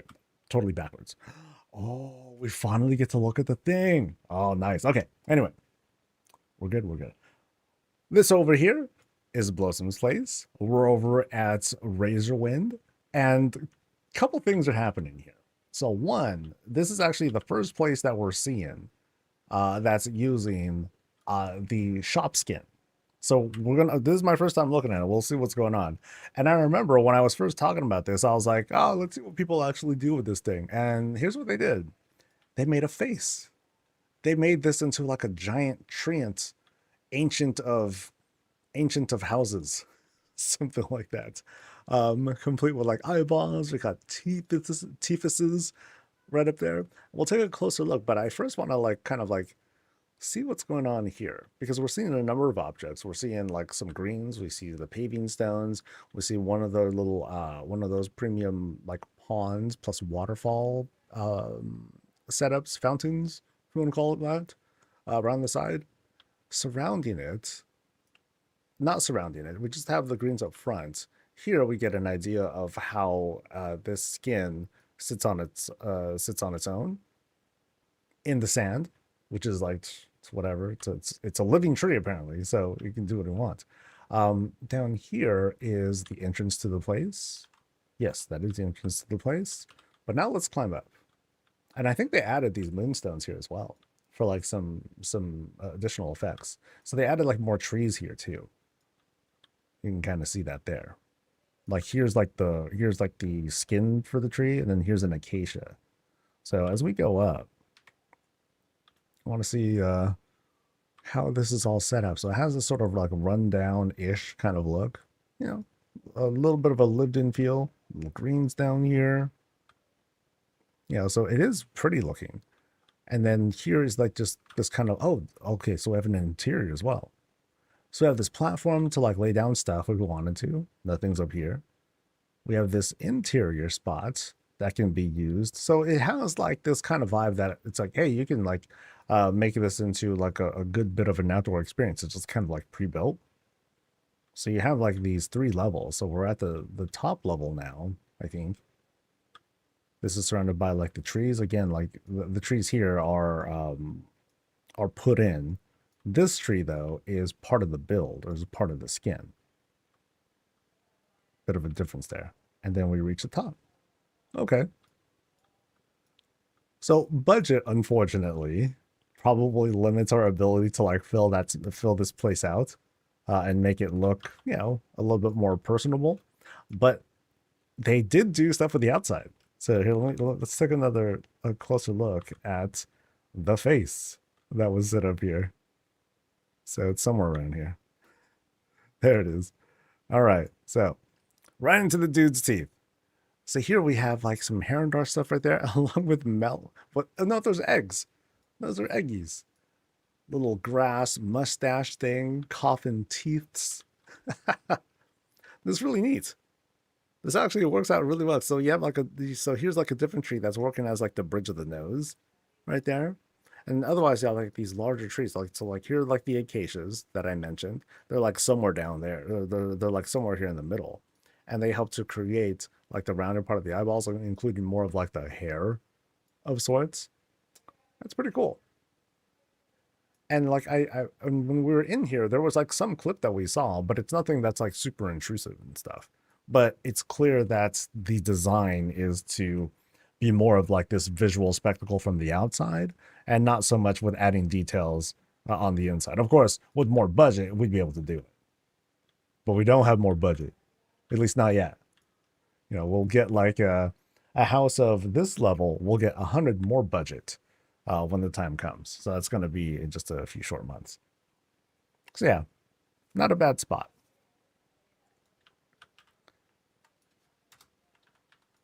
As we enter, we have this really cool entrance setup.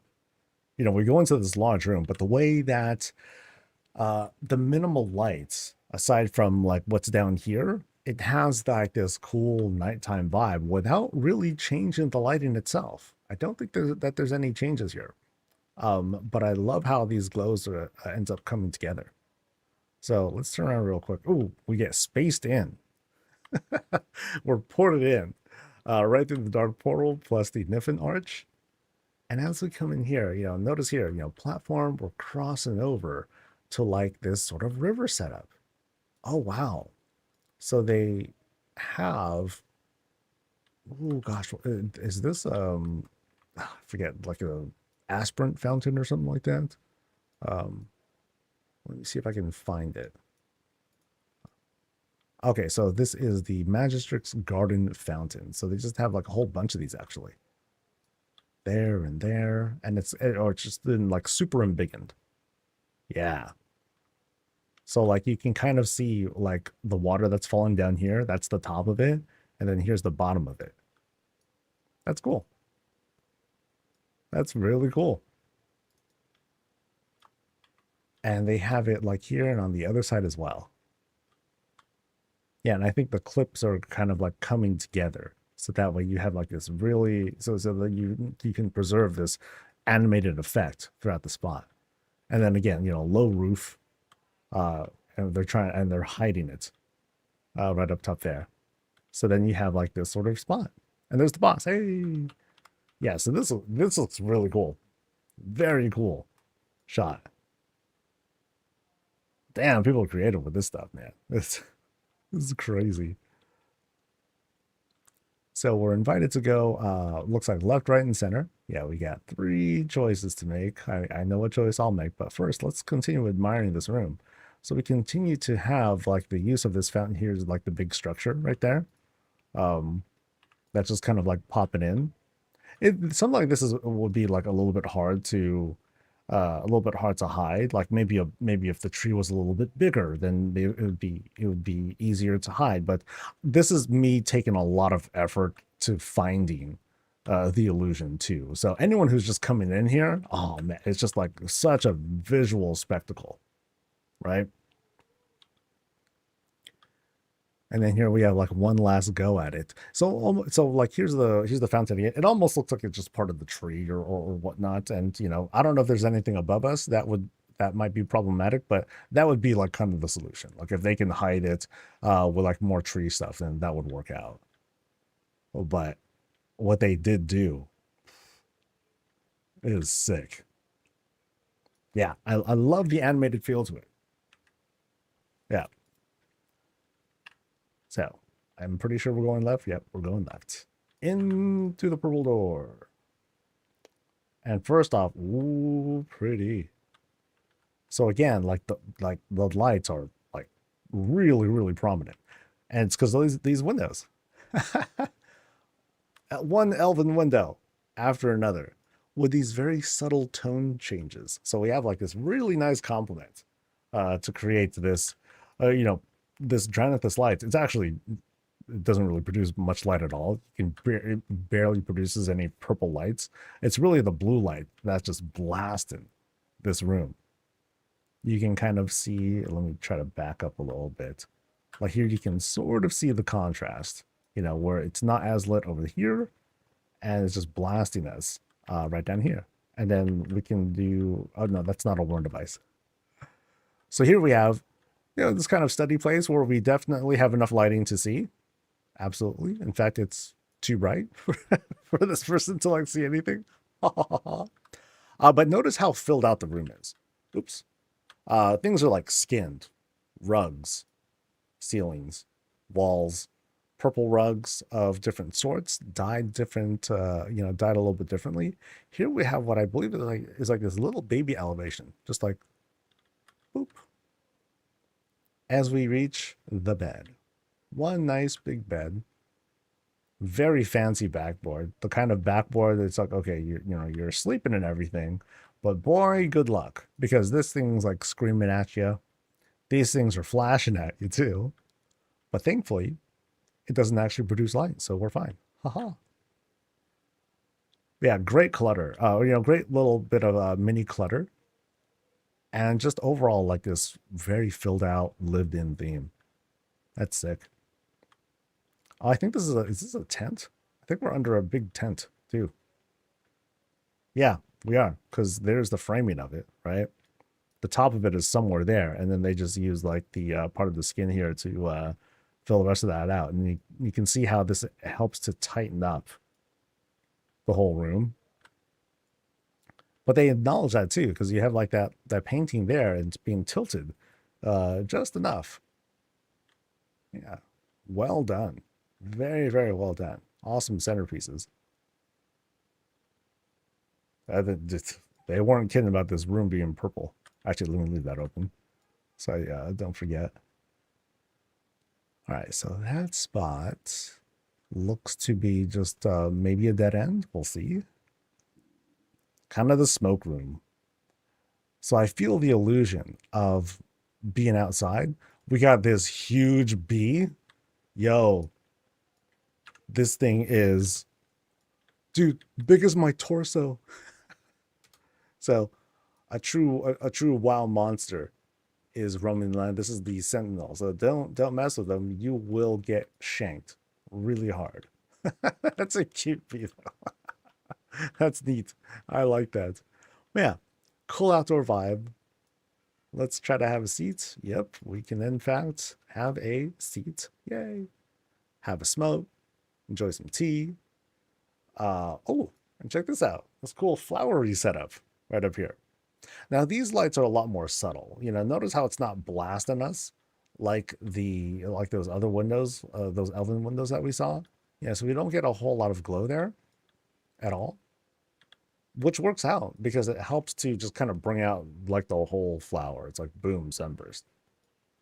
Pretty. Now, I did see some light beams here. There are a number of artificial suns that are coming out. And this, you know, the use of these artificial suns is kind of challenging because unlike the tome, yeah, unlike the Libram, you got to look at it from a certain angle to really see it. So like notice that you saw that there, but then as I was walking it, you don't see it at all. So it's a challenge setting something like this up. And you'll also notice here you have like the sunbeams like kind of blasting in at multiple angles. And it's hard to be careful with this sort of thing because it's suggesting that there's like a really strong light source that's shooting out and creating these light beams. Now, if this is supposed to be the sun, the actual sun, it wouldn't quite work out so great because yeah, the sun shines in one direction. So you want to have you know, one thought would be like to have really intense beams of lights like the Libram to kind of come down at one spot. But I think in this case, it happens to work out because I think they intend to have like this kind of be a centerpiece and then the lights just sort of come down. So I think that works out. Very pretty room though. I think here they are using a combination. Yeah, so we see some rugs. We can see the illusion break a little bit there. And as well as the walls here. Cool. Actually, I don't know if they intended to have it come out like that. Maybe they did. And then I just happened to be looking back there like a jerk. So, all right. So what do we have here? Here we have rocky stuff. So in here, you know, hello to the wyvern and all that. And then we go around. So we kind of shift into this rugged feel, but it looks like we're in a stairwell room. And I think I was being asked to not go upstairs yet. So we'll keep exploring down here for now. But yeah, boop, let's have a seat and just vibe. So this is more like my kind of room. You know, I love the rugged feel. Nice and chill, very casual, soft is what I get out of this. Even though like the rugged feel tends to like make use of like horns and all that stuff too.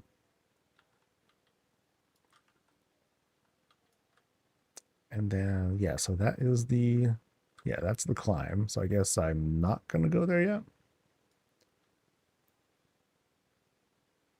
I will go back into the awesome room here. Oh. Yeah, what a crazy setup here.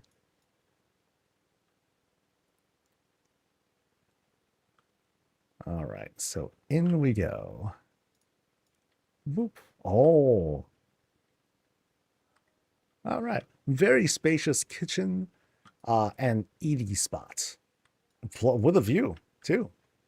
So this is interesting. It's not often that we see a place where I guess the grand dining is like a one-way thing. Usually we have like, okay, here's like the big dinner table, we're surrounding it, here's the head of the table, yada yada yada.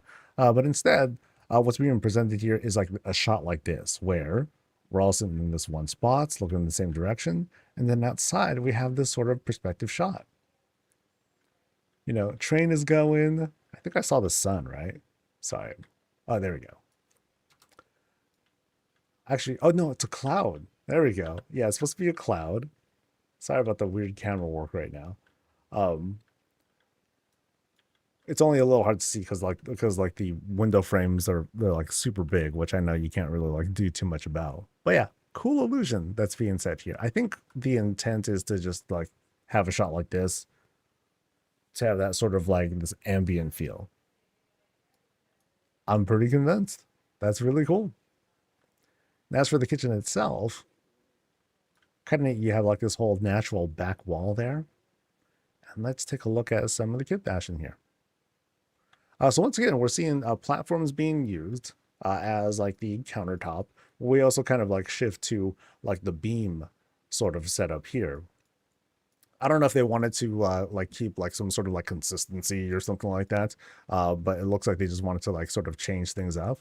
But as for what we have here, coffee setup, we got our double Pandaran walls to help round out like the stove area.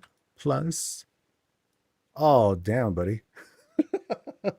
Well, sorry to that guy, but we're having gnome steak for dinner. So these were gnomes.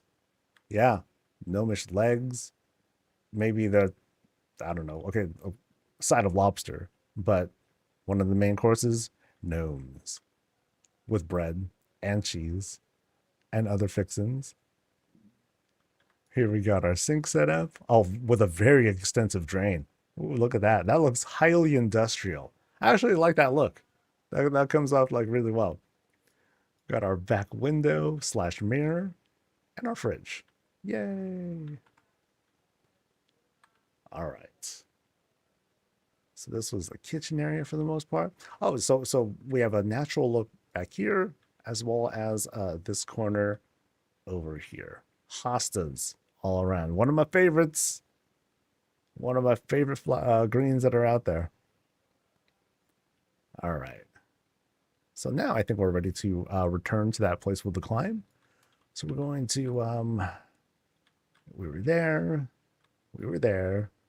we're going here, and into the natural room, and into this natural stairwell room. Not natural, but you know what I mean. We're walking by some, not razor wind fountains, but some barren, actually it is, I think it is called a razor wind fountain. Going up some, oh, actually I like this. I really hope that at some point they bring in the Barrens colored rocks, but instead we're just kind of stuck with the Barrens colored paving stones that we have to like dye and put together there. So we get to the top of the stairwell. I think. Yeah, it's top of the stairwell. You can see like there's the actual like roof up there. We're invited in for some hot tub good times. Hey. So in we go. I like how I like the vibe because it's like kind of dark in here as well. But I think we can climb a little bit higher if we wanted to. And I think is there more there? No, there does not appear to be more there. It looks like there is, but I'm pretty sure there isn't. And then up top, yeah, nothing up here. It's just this nice little roofed area that's like right here. Boom. You know, this sort of like carved out hot tub spot. That's cute. All right, so now we have perhaps another stairwell room, but I'm going to take a quick peek here. Just open that guy up. Okay, so there's a little bit more down there. We have this. Okay, here's the rock garden that I believe was part of the shop stuff too. Kind of neat. But it also, I think it's testament that players have done a good job of making their own by just using rug rolls or by just using rugs to do it as well. I'm not going to climb up yet. Let's explore down here first. So in we go into this room, and then here's like some more of those stuff from the shop. Sold to the gnome, who's he's like, you don't see the weird clipping here. Get away, right? But yeah, these bushes are being set up as walls, and then are things like kind of open? Oh, things are opening down.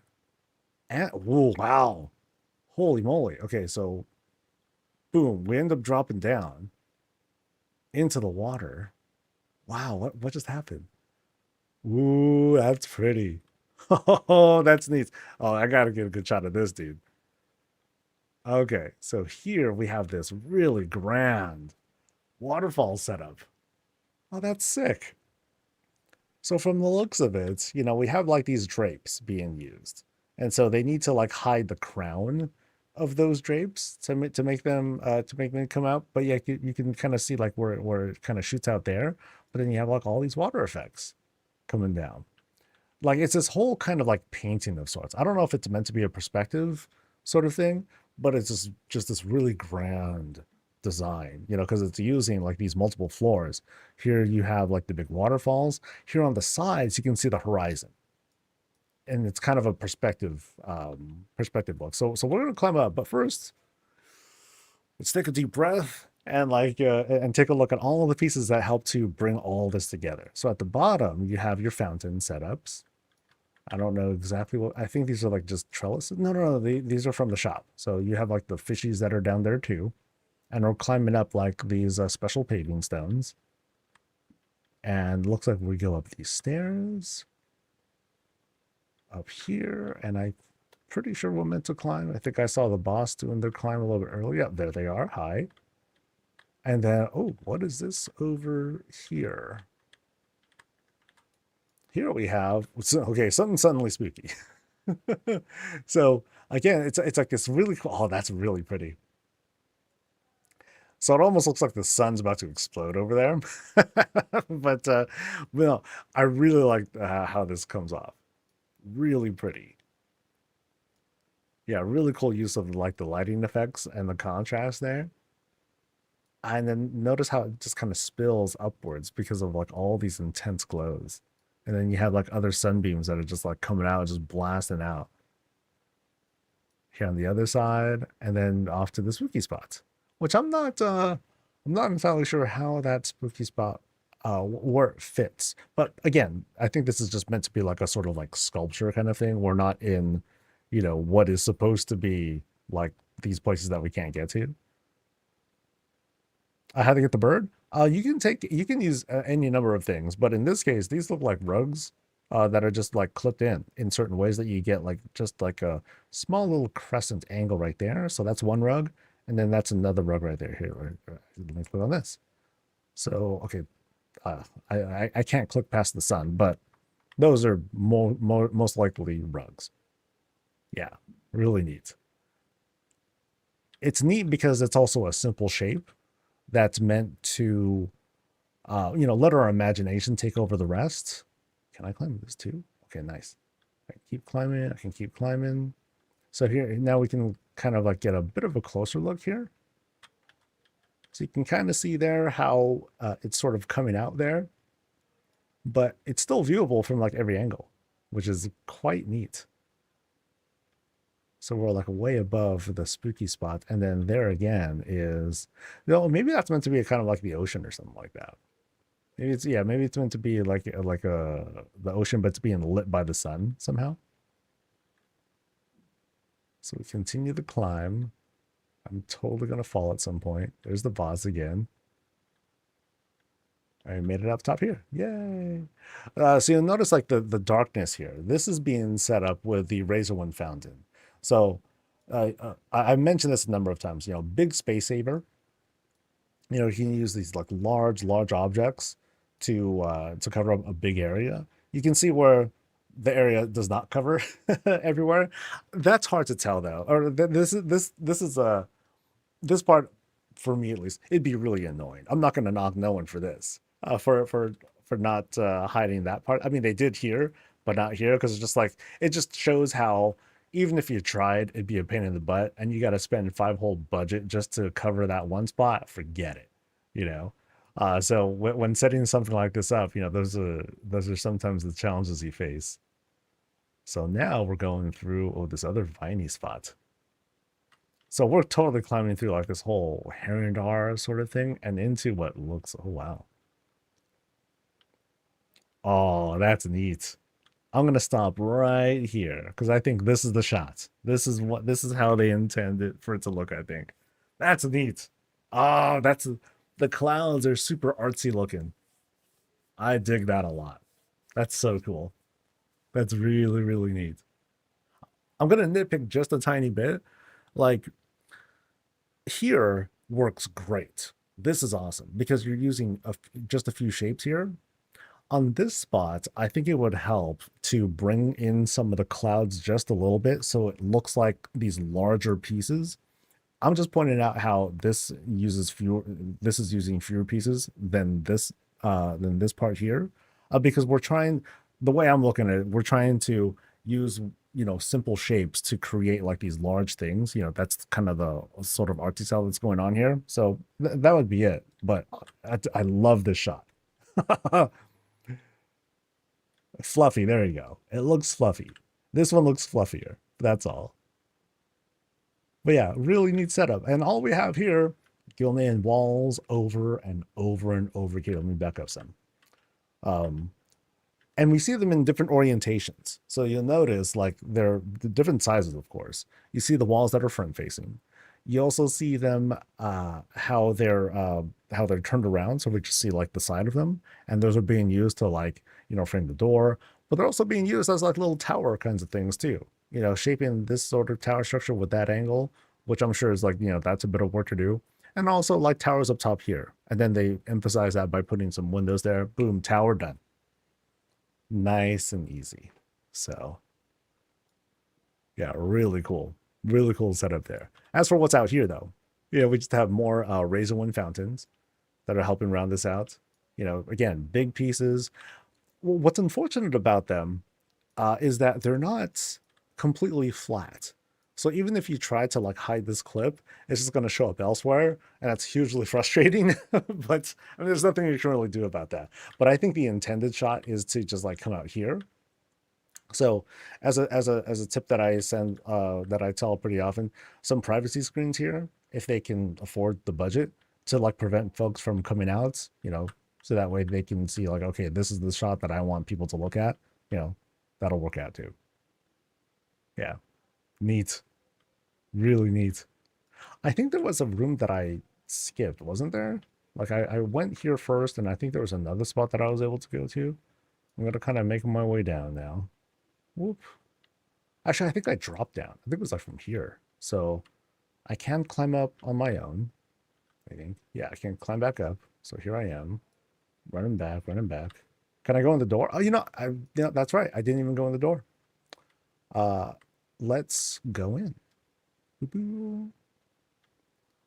Yeah, sorry about that. Because I knew it was a stairwell room. I'm sorry, I knew it was a skybox room, and there wouldn't really be able. I wouldn't be able to go like. Wouldn't be able to explore too much, but I should at least check, right? Satisfy my curiosity.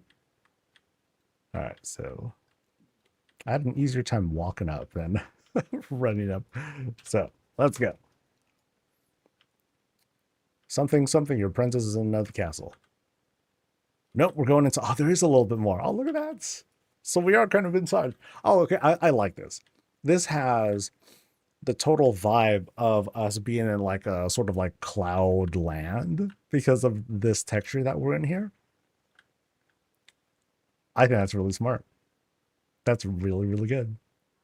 Oh, that's awesome. Oh, there's even some stuff above here too. Yeah. So here's the shot all the way up here. Climb up, and yeah, cloud stuff. Haha. And then what's that under here? Oh, that's the fountain, of course. Yeah, that's the fountain that's down there. Now, kind of unfortunate. I don't know if was this intended? I'm kind of curious to make these sort of like sink in as if we're standing in the clouds. Because I know one thing about this place, you can kind of see here, the fountain, the bottom of it, you can't really stand on it. You're kind of like standing on this here. This is the actual texture of the fountain.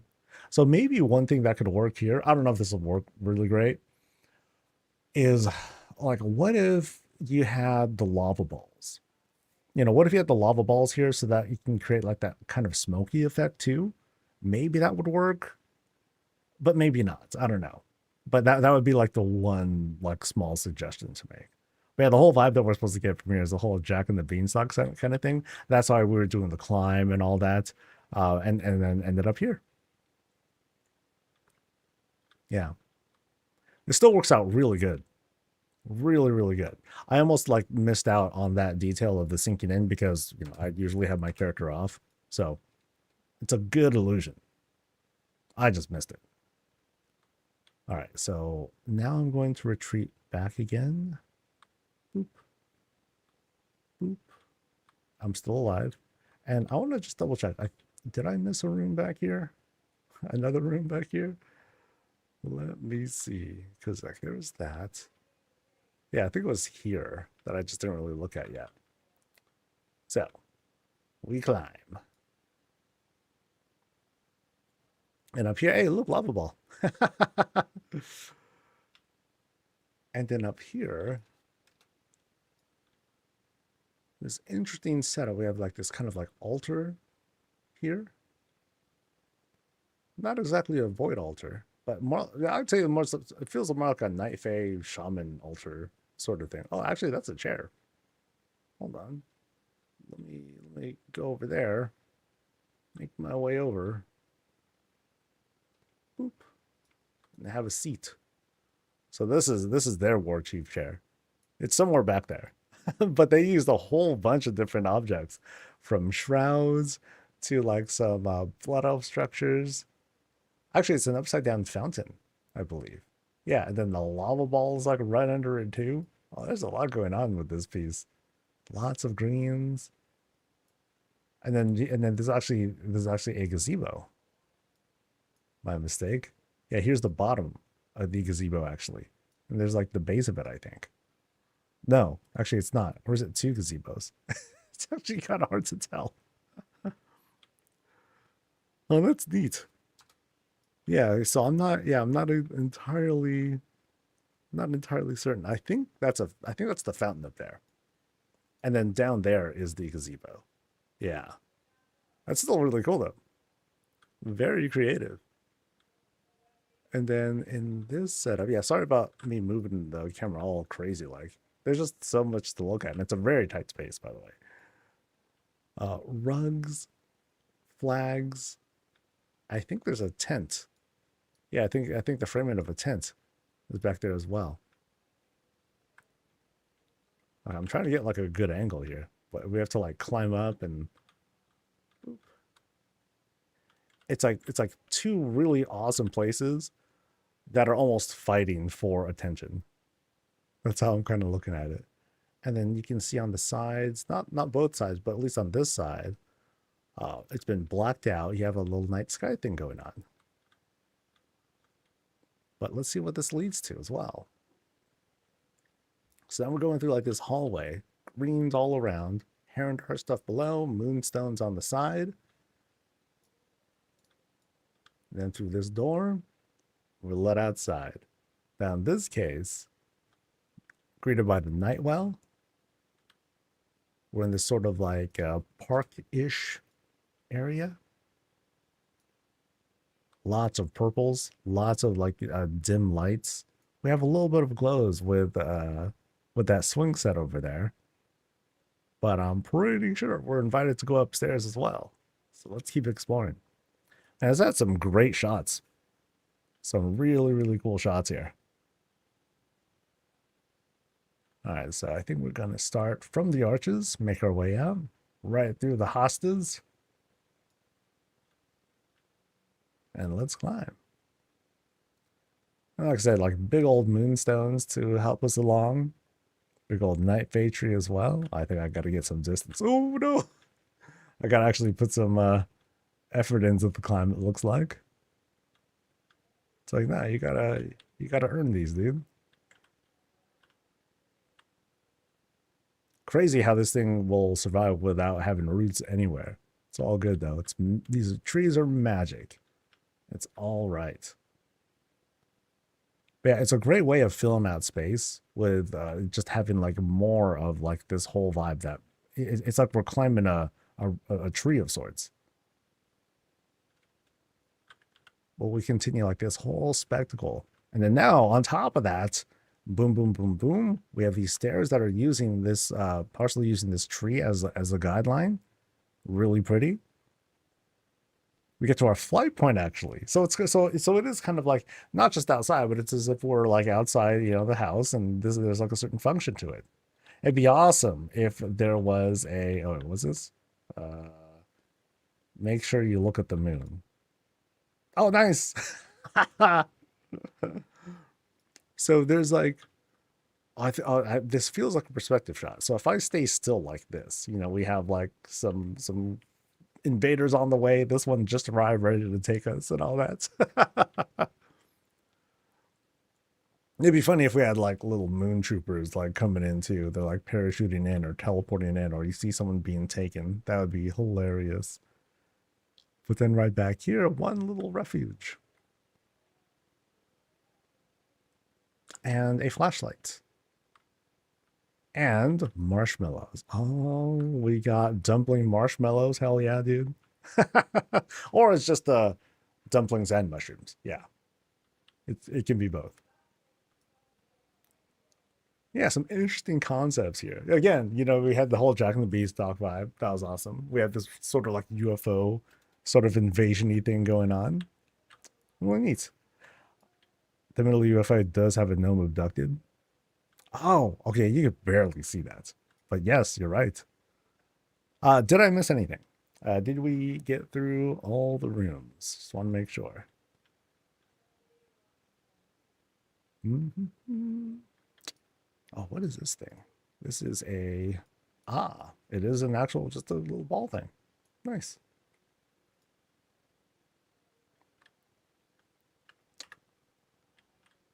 Let's see.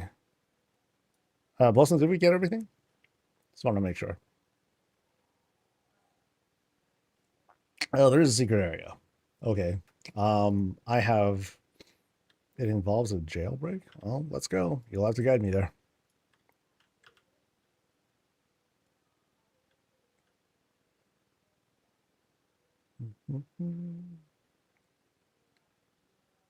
Can it move the moon?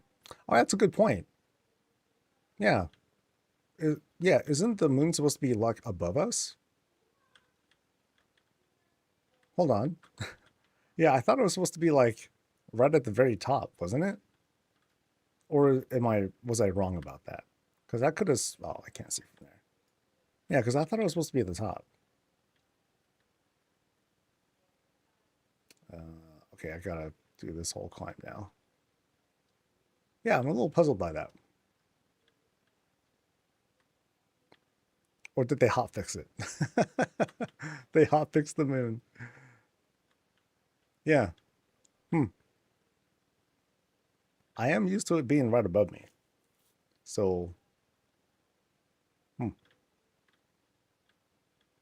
wow. Anyway, so let me find where you're at. You mentioned a jailbreak, so it sounds like it's something that I definitely wouldn't have been able to find on my own. I just need to get to him somehow. There we go. All right, let's go.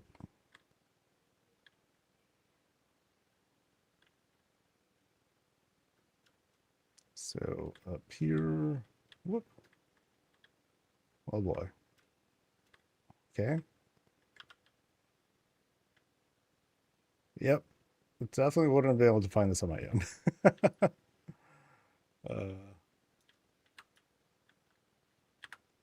So, boop, and then up. Oh, so we're breaking through. Okay, so we broke the system. Okay. And oh, is this it? We're just you know, oh, chair. So we're just supposed to see like behind the scenes stuff. All right. Whoop. But then they put some stuff out. Oh, okay. Wow. All right. A secret refuge at the end of the universe, right? just vibing, you know, chilling outside of regular existence. That's cool though. So, because here's like the initial room, and here's like the big old fountains that we were talking about. Yeah, these fountains get really big, obviously. You can see how some of the lighting comes down, some of the trees that are being used to get some of those greens to pop out. Neat, really neat. All right, thank you for showing me your place, dude. Really nice, really nice.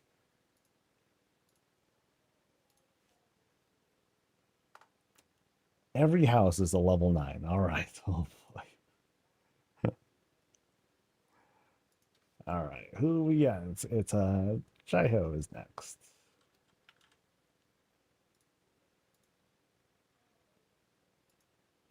Cool. I need a minute. Oh man. Oh, that's crazy. We're doing like 45-minute visits here. I hope I'm not adding too much time with some of the feedback.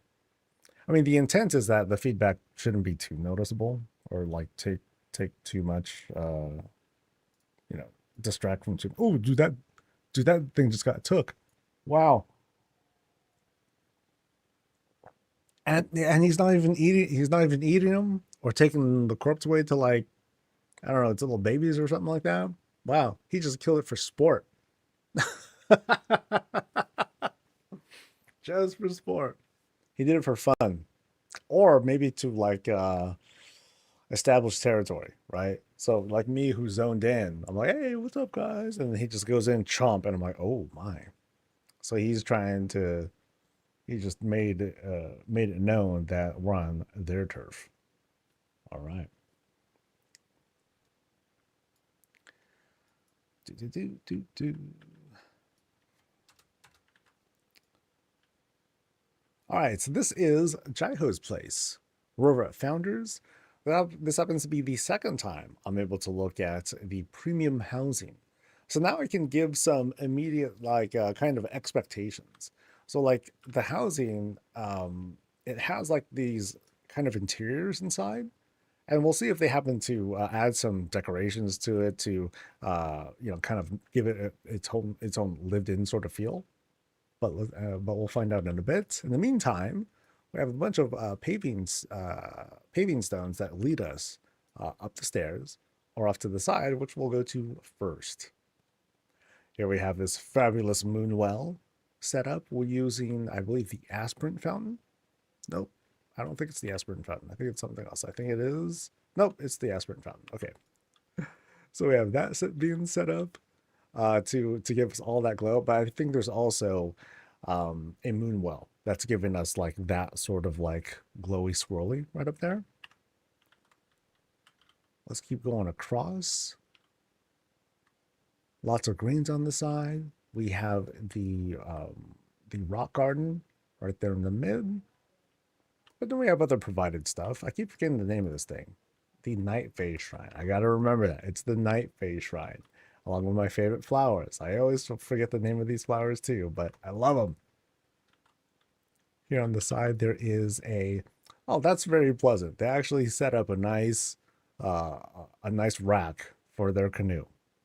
A lot of the times I'll just see it just kind of lying around, very irresponsible. Here they keep it nice and dry, uh, limit its exposure to the elements. So they know what they're doing, I think. Under this tent, some more fishing equipment and otherwise places to, you know, just relax, get some air and all that. Now, let's take a look at this house again. All right, so we're being led to the climb. You know, the entrance was right down there, but you know, let's see if they added anything up here. So you can see up here, we have like provided rails, provided floors, and all that. We have like the included like leaves here.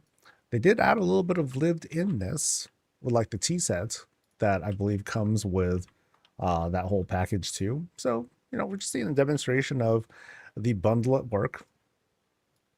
And I think there is like an additional interior that you're supposed to have, but I missed it. Here it is, right in here. Okay, so here they did set some stuff up. Rugs, couple of little bits of furniture here, and we do have an additional climb before us. These are things that are also provided with this housing skin. And up top here, one place for observations. What are we looking out for? Aliens, Legion stuffs, of course. But yeah, pretty setup. But now we gotta head on inside and see what's good. Let's go.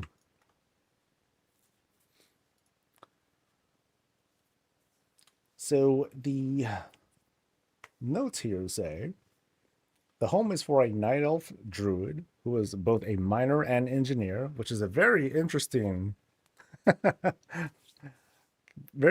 of clashy thing going on. But it's a home for a druid and a human mage who is an herbalist meant to express some elements for each character. So it is a Burton Ernie house. Not really, but you know what I mean. So I expect to, the expectation that I'm going to see is maybe it won't be known to us necessarily, but I expect a lot of personality, bit of pop, something to, and of course, identifiers.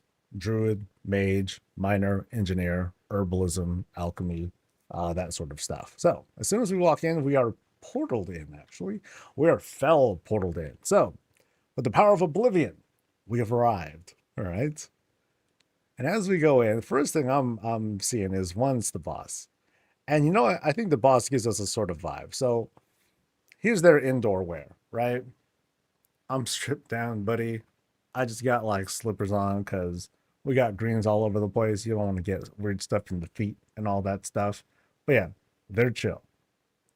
And so is most of this shot right here. It's pretty cool though. So they have one of the premium fountains set up, but I'm more looking at like the dressing around it.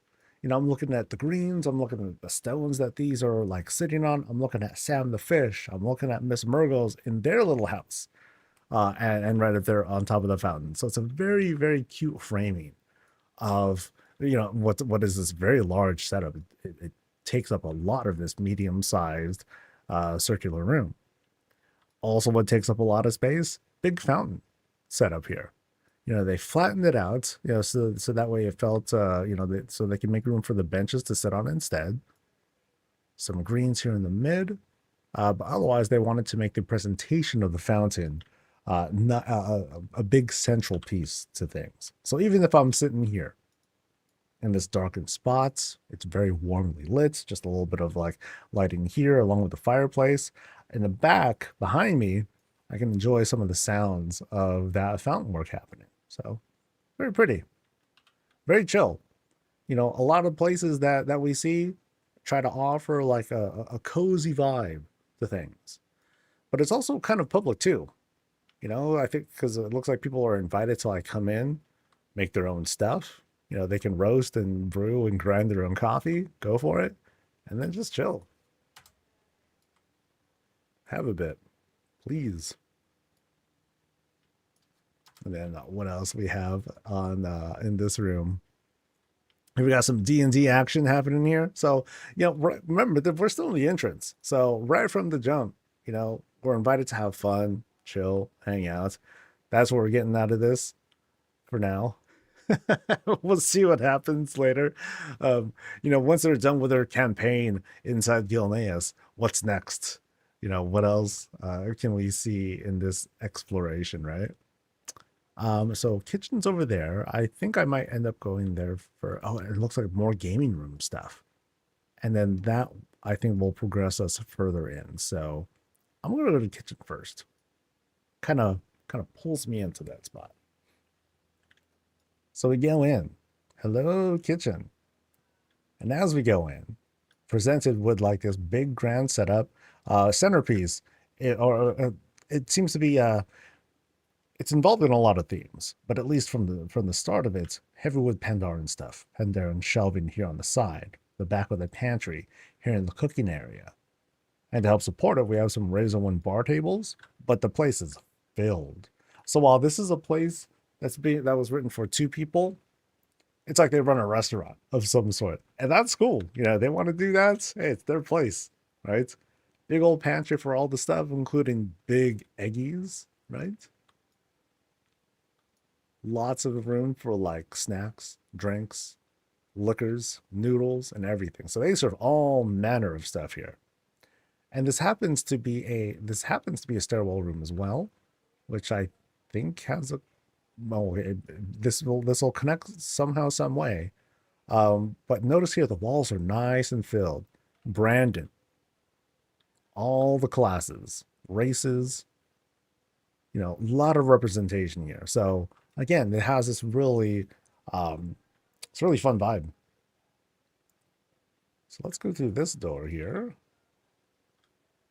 and see what there is in this spot. Now it is the bathroom, along with the toilet, with its own magic cleaning bidet solution. We sit good and pretty, and off we go. Or we can use a urinal. Actually, that's a pretty cool setup. So we have a good number of things happening here, actually. This very intense urinal. So first we have this tent that's being like flipped over to the side, and then the little moon well to act as the actual bowl, and here's the backboard. Now, as for how you do this is like, you gotta be like that if you want to do it. Otherwise, you're going from the side, but whatever works.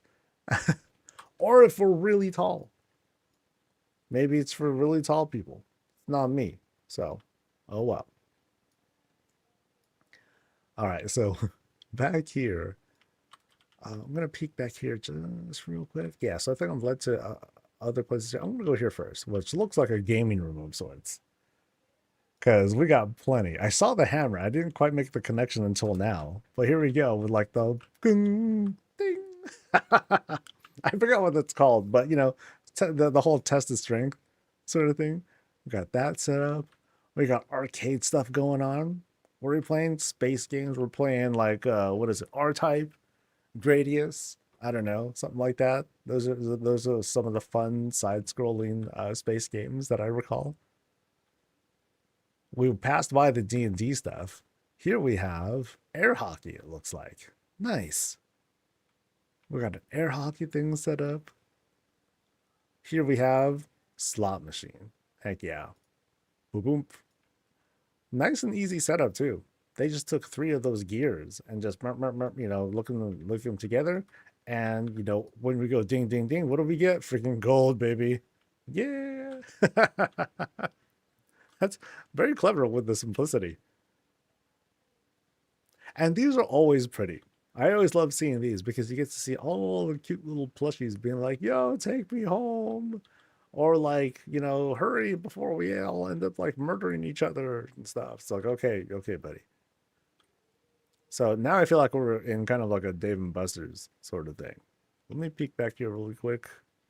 Oh, there's a lot of stuff. Okay, well, that's a lot of stuff. We'll visit there in just a bit because I think there's like more game stuff back here. So here we have, okay, I want to say they're darts, but they're like mini spears. It feels like more like mini spears. I mean, it's better than throwing axes, right? That's pretty intense. So you cross by this closet space, and here we have some more stuff. We have the, oh god, what are these called? Ski balls or something like that, right? You take the ball, and then it bounces up, and you try to get into the hole, something like that. That's sick. So yeah, I'm totally in like this kind of like Dave and Buster's or Chuck E. Cheese kind of thing. We got, of course, pool. That's almost boring. Oh my god. No, pool's awesome. We have that set up. We got DDR as well. Nice. Really, this is cool. Home is for it. So I guess when they were talking about, hey, this is for a minor engineer, this is the engineering stuff at work. What did they make for themselves? This stuff. Notice here you have like they also wanted to make sure to add the glows here. So we have like we have the backboard that's being we have that one rug, the promotional rug that's being used as the backboard there. And then you have these windows. Actually, it's just it's the glow from the windows. At first, I thought that there was like a Mechagon light source coming from here, but no, just the windows.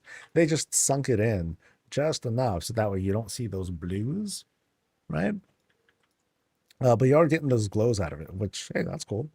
So here you do, in fact, kind of see the blue glows here, but not that much. You know, you can kind of see like how it's obscure there, but you can see right through it there because of the grid. But oh well. And of course, Pac-Man stuff. Nice. All right. What else? What else is the gaming stuff? So I think this kind of comes together. So this was the main room, right? No, this is a different room. This okay. This does okay. So well, since we're here, we have this centerpiece using the Arkandor, which is giving off the illusion of it being like sort of another moon well, but I mean, it all comes together like that. So this ends up being, you know, one part transition room, but another part stairwell room, you know, because you have like these connections that all come together. So we're going to definitely revisit this room in just a bit, but I'm going to retreat back because there were some rooms that we passed. And I want to make sure that I don't miss them too hard. So let's go here first. So next to this room is the bedroom. A very cool Tyrion bedroom, I should add. From the green colors to the use of decor, this is basically a cool Tyrion room. Even the fire is green. They wanted to make sure it's on theme. Is it fell stuff? No, I'm just trying to keep the whole green theme here, buddy. Even using the tents here. So here we have like this not super kit bash look, but it's very in character. You know, this is a cool Tyrion house. This is very Warcraft. So it's always great to see things that are, you know, heavy in character as well. Even if they might look a little plain looking, it's still very cool because it's iconic. It's instantly recognizable. And what are we doing here? We're feasting. We're having our own little feast in this room. Because you know, that's how it goes, right? Now, whose room is this? This is for the mage. So it's a cool Tyrion mage, actually. Nice. All right, so I think here might be a bathroom of sorts. Yes, it is. And again, strong with the themes, dude. That's really good. Now, of course, even if you do have, you know, this heavy racial theme, sometimes you got to reach out to folks like the Earthen and get their earthen toilets because they have the most sturdy of toilets. Get it? Rock? No. Anyway, so good setup. And I think we were sitting good too, right? Yep, we're sitting nice and pretty. Actually, well, it's nice and clipped, but it's all good. I think Bloodhouse always clipped through that. We have our tub. We have our special kind of sink.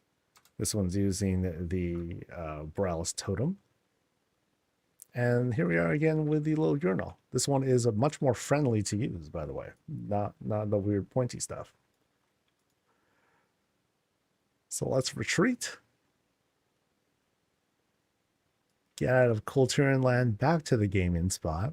And then we're going to cut right to what looked like the whole engineering spot.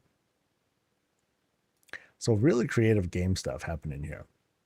I didn't really do the breakdown here, so let's look at this again because I really like the whole Space Invader stuff. So you know we have the Mechagon consoles, we have one embiggen box, one void crate, an open void crate, one table.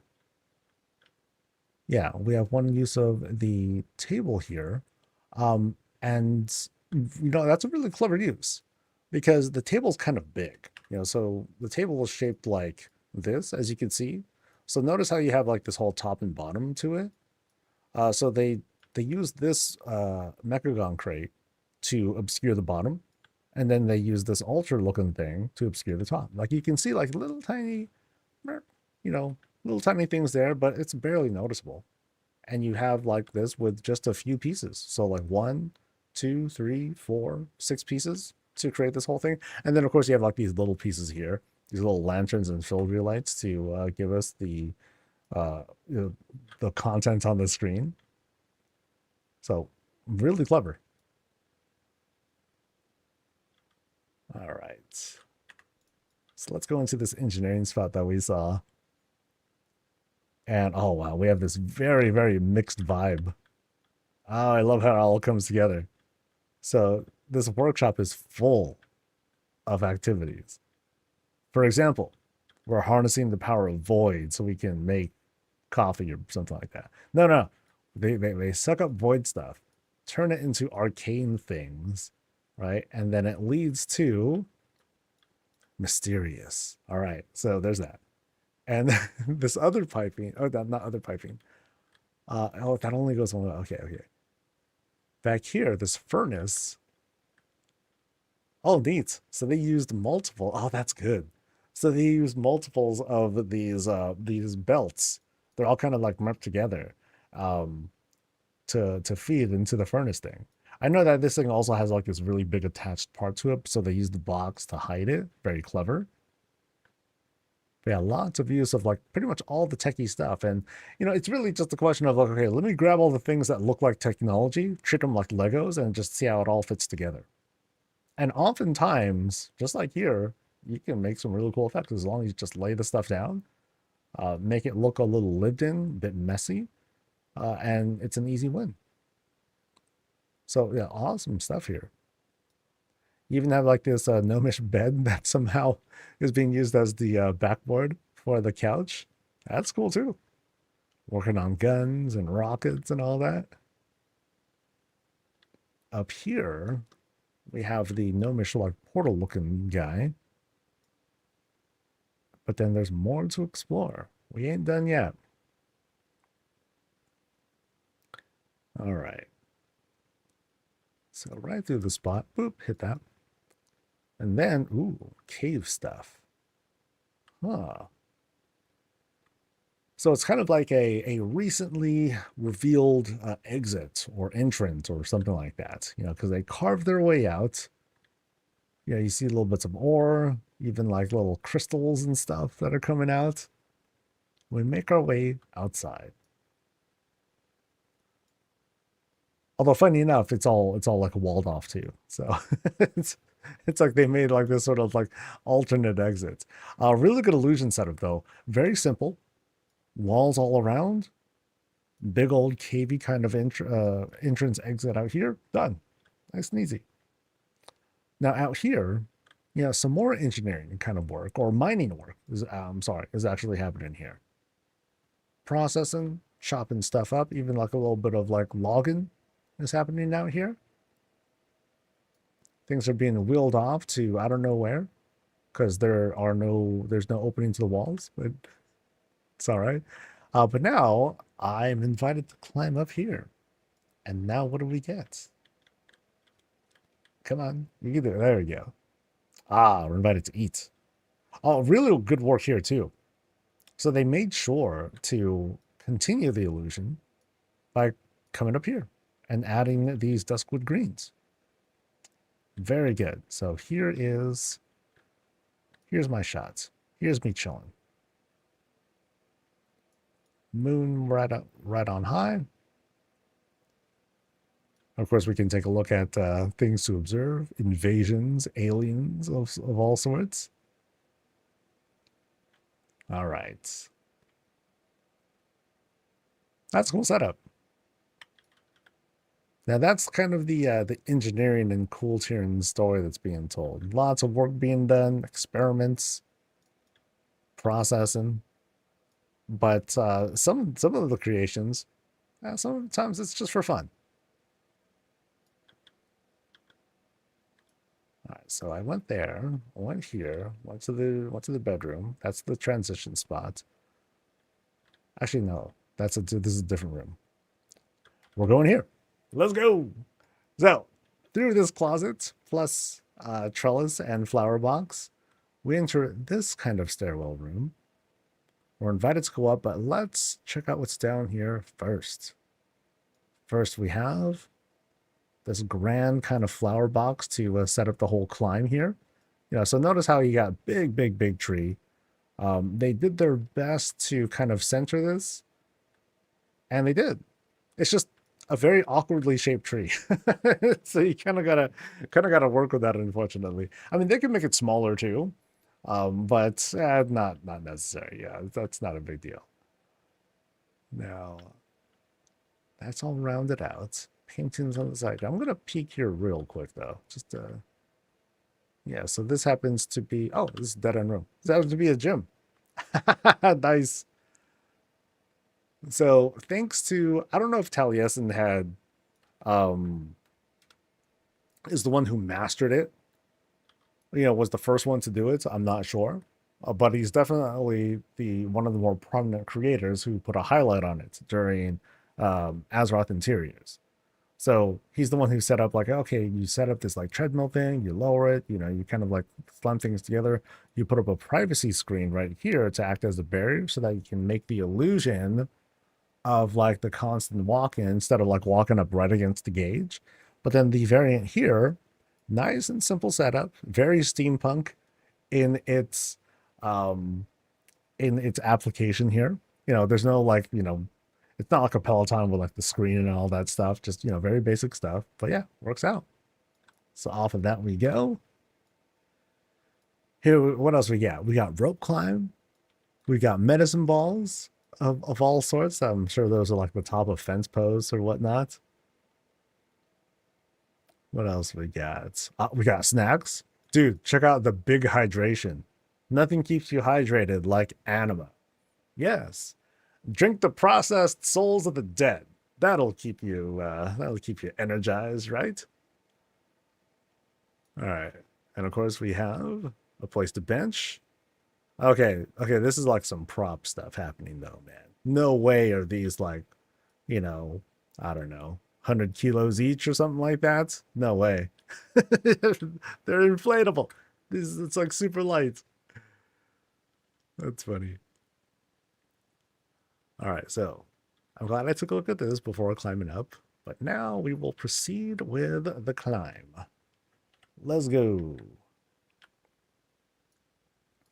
So up we go, and unlike other stairwell rooms, this being a custom one, we're going up this sort of orientation. We're climbing up around this area, but we're not climbing up against walls. I just want to point that out. So now we have this like elevation that takes us all around because we went up here. Now they have the like basically more real estate to create this upper gallery of sorts, and that works out. This makes it very, very pretty looking. Like I can sense that there are like some blue glows coming up from above us. I'm not sure if I'll be able to see it here if I zoom really far out. Nope. That's just going to disorient everyone. But I sense like some glows up there that are coming down. That's cool. And by that, I mean, it has a cool sort of feel to it. It's kind of very airy. Like if this was, if there were open windows here, then I would definitely feel that. But now, we're going here. Ooh.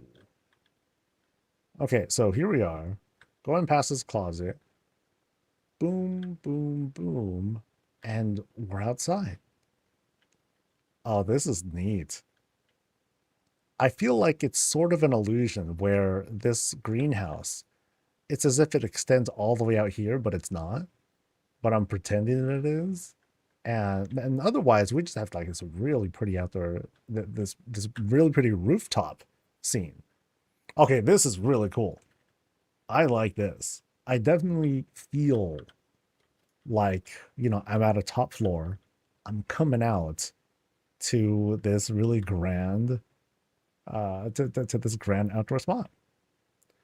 Here we can play some cornhole. There you go. We got cornhole on the side.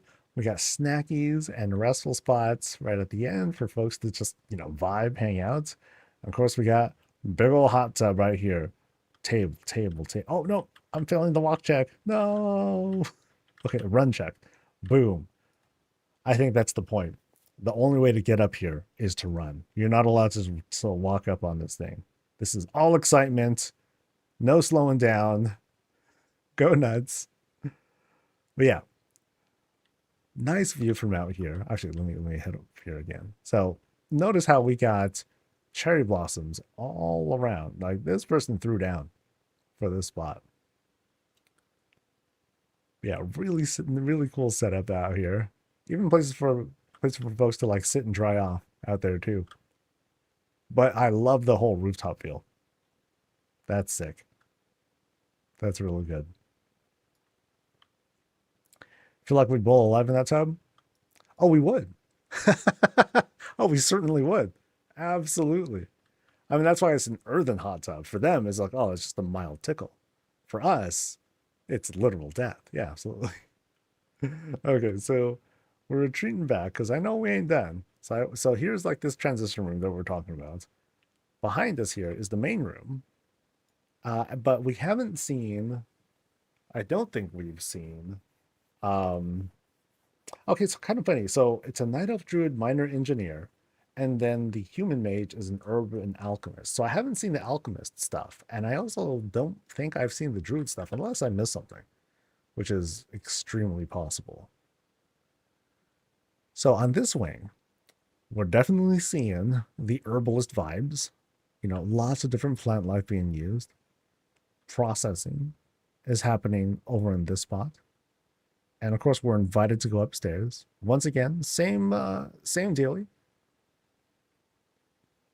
Now here, we have Valerian and Terralian. Hi, guys. Hope you're doing well, wherever you are. This visit is happening during the 12.0.5 timeline, so we have no idea what's happening. But yeah, hi, guys. If we go past these nice little collections of flowers, we get to the top here. Now, unlike the other wing, you know, this happens to be player. Oh, I'm sorry, this happens to be provided stairwell steps. But we still get to the top. We're still invited to see like this grand tree right up top. Has this cool feel to it because notice how you have like these multiple moon wells coming down. You can see the obvious glow. Boom, boom, boom, boom. And it's kind of coming down. What's coming down? I don't know. Magic stuff. Bird poop. Let's go with magic stuff. That sounds way cleaner. But who's keeping cover? Mr. Snuffles. Mr. Snuffles like, you know, I'm good. I'm just going to be right here, keeping company to whoever wants to sit and read books with me. In fact, Mr. Snuffles is probably like, yo, read me a story. And I'm like, read you a story?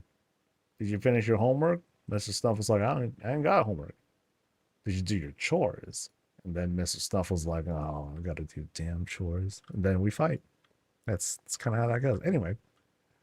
Past that room, again, you know, we've gone through, we've shifted into this very strong, like, night elf vibe, but also suddenly blood elf over there. So we'll see what the story is with that spot. We'll go past here. So now we're above the transition room that we talked about earlier, and we enter the bedroom. Open air, just like the previous one. We're invited over. There's a little puppy. Hey. Oh, there's the boss. Oh, okay. Okay, there's the boss's bed. Here's... Okay, there are two kinds of beds, all right?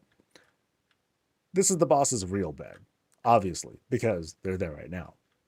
This bed, you know what this is for, right? Yeah. It's for when they feel like being in their night elf form. So that's all. I mean, it could be for other things, but that's the story I'm going to tell.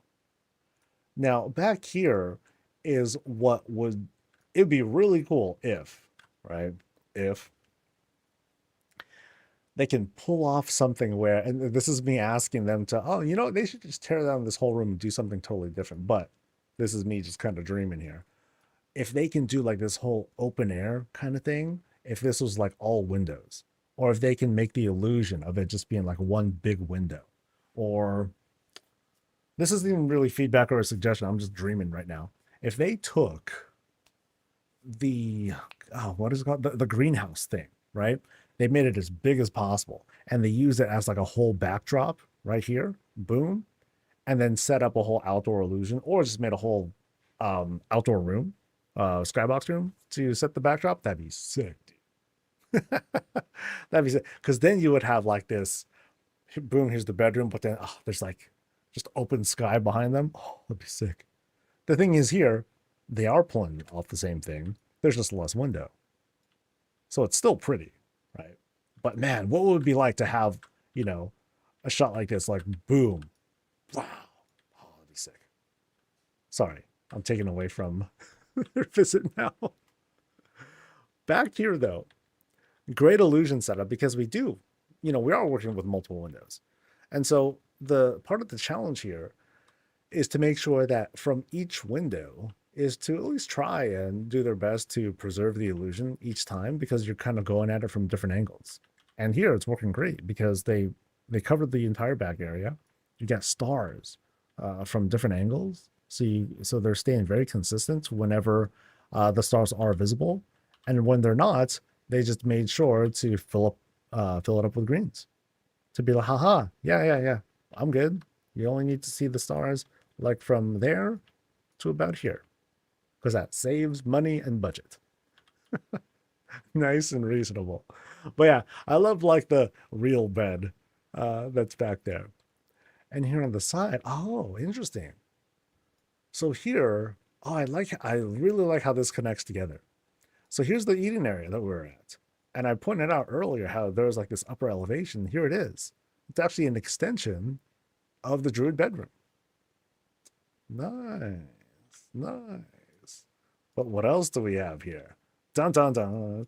Treasure stuff. Oh heck yeah. So the druid's holding out. To get here, you had to go through the druid's room. So he's hiding things. Okay, maybe he's not hiding things. Maybe they're just the smarter one that knows how to handle the money, right? Because we have that too. Oh, there's the boss again. Yeah, they know what they're doing. All right. So I went through here, went through this room. Oh, there's a little place for Lion Buddy too.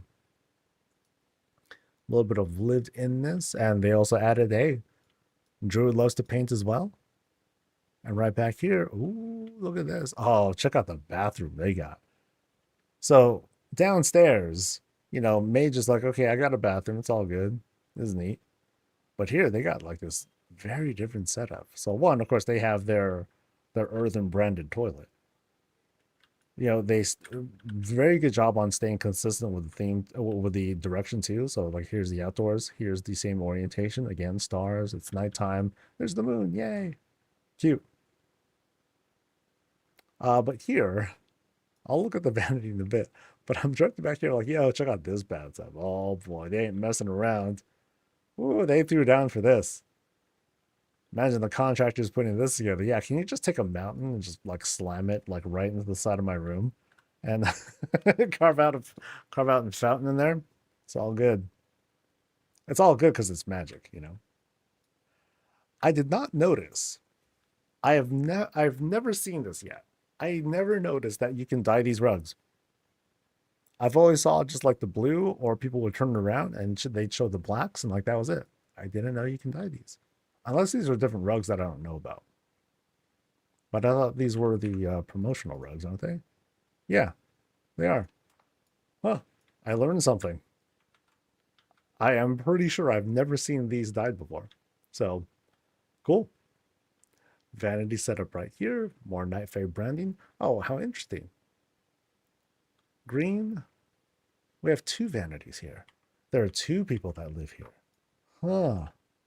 Oh, they made them dyeable recently. Okay, cool. So I'm not losing my mind. So 2 people live in this spot. All right. Interesting. Very interesting. So Night Elf Druid, Human Mage. Now, is it for the mage? Are they like coupling up sometimes? Because they could. Whatever. It's all good. All right. So, but then here's this other room though. So there's a third person, I feel like. Yeah, because they have a bed, right? So let's see. So you know who lives here? Dude, the mistress. Oh man. So it's all good, I guess. No, I'm just kidding. Maybe it's like a recent live-in. But we do have all the alchemy stuff happening here. Lots of alchemy, a good bit of alchemy things and work that's going on here. Nothing sinister, nothing too crazy. We're just kind of like vibing. We're kind of like, we're making things to sell. We're making things to help people. We're not exactly making things, we ain't making no chemical weapons, nothing like that. But we do have a bed, place to rest, lots of stuff to work on. I find it very curious that we shifted to this kind of elven theme as well. Maybe it's just a very much an alchemy thing for them. It's all good. All right. So, have I seen everything? I'm not sure. There was quite a bit of real estate here. So I'm going to just... Oh, there's a perch. Can I sit on this? Yes, I can. Haha. So a lot of folks are invited here to like come check things out. Seen this, right? Yeah. Yeah, I saw this spot. Yeah, so we have like these kind of retail-y spots, places that are, public spaces. Of course, we have our strong mix of private spaces. But, I mean, everyone's invited. It's meant to be fun. It's meant to be a place that, hey, you want to come in? Cool. Hang out, play games, eat, do your thing. Work out. Yeah, so awesome stuff. Awesome stuff. Thank you for showing me your place. I hope I didn't miss anything. Is cold? No, mine is not so quick. Honestly, neither's mine. Like the build that I am proud of and all that, dude, places like these blow them away. Absolutely. But my thing is, and the thing that I want to push to folks too is, yo, I think your build's probably great too. All right. Like folks who really put a lot of thought and time and study into their thing, it shows. I've seen, I'm sure I've seen things where I can see, okay, people just kind of threw things down, but that also comes from a place of mostly experience. I'm not quite sure what I want to do with this, or there's like this thing I haven't tried yet. But as people discover things and figure things out, they're going to learn new things. They'll try stuff. Sometimes it'll work out, sometimes not. And I think it pays off eventually.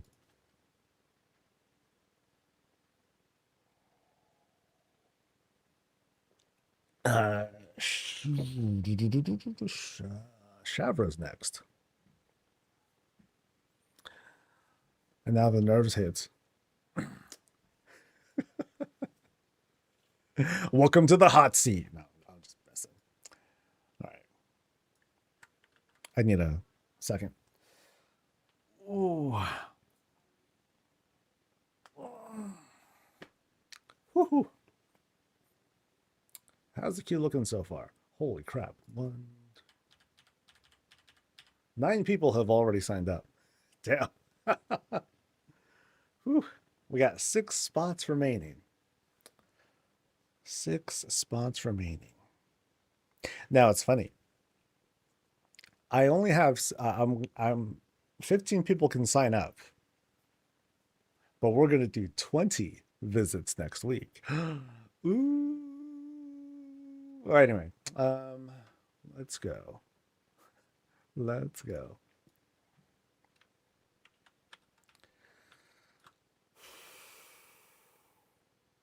Actually, I need a bit more of a breather. Haven't seen ultimated places like mine so far. Maybe not. I continue to be surprised by builds. I have seen 570 some places. So I've covered a lot of ground. I gotta acknowledge that. So whenever I see someone be like, you ain't seen a place like mine yet, I'm like, you know what, you're probably right. But I might be close.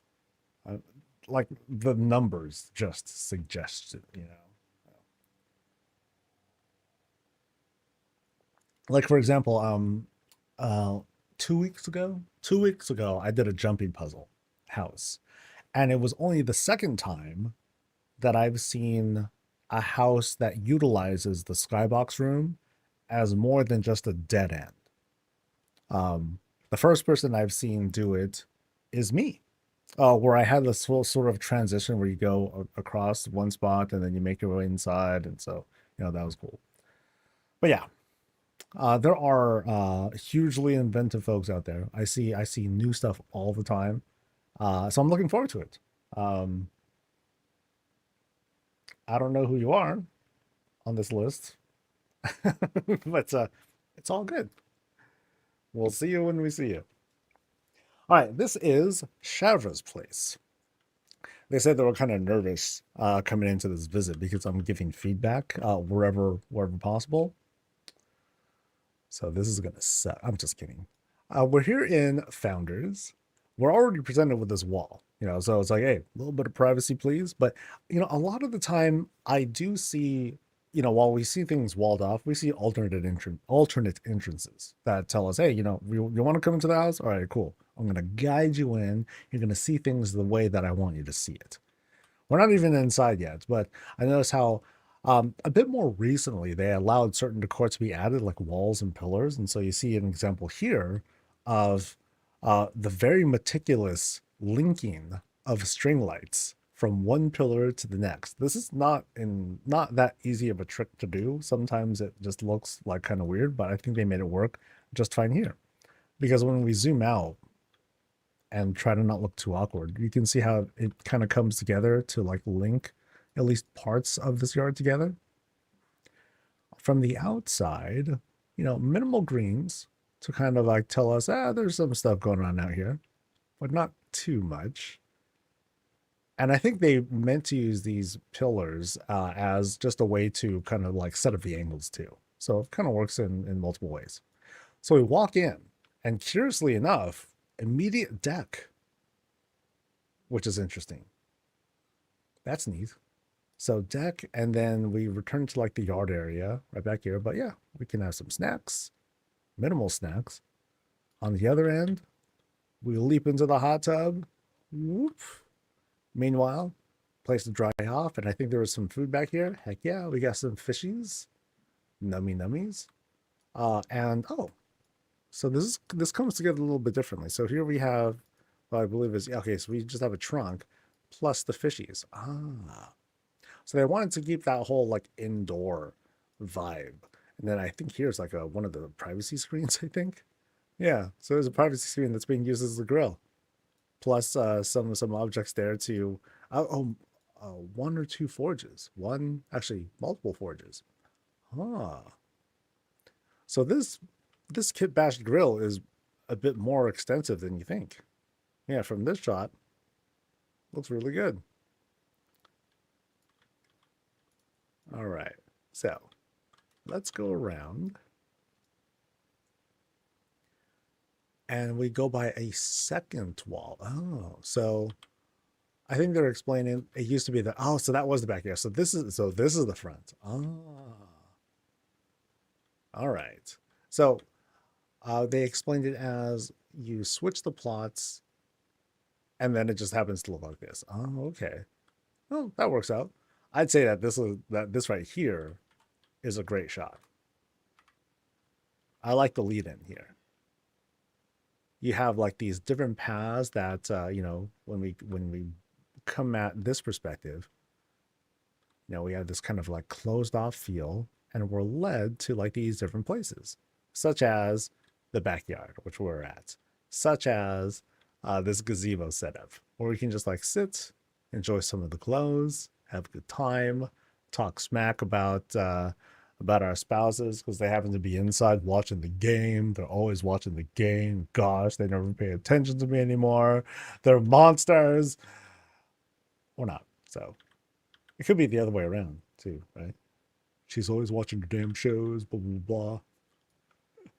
Let's go inside though and see what's good.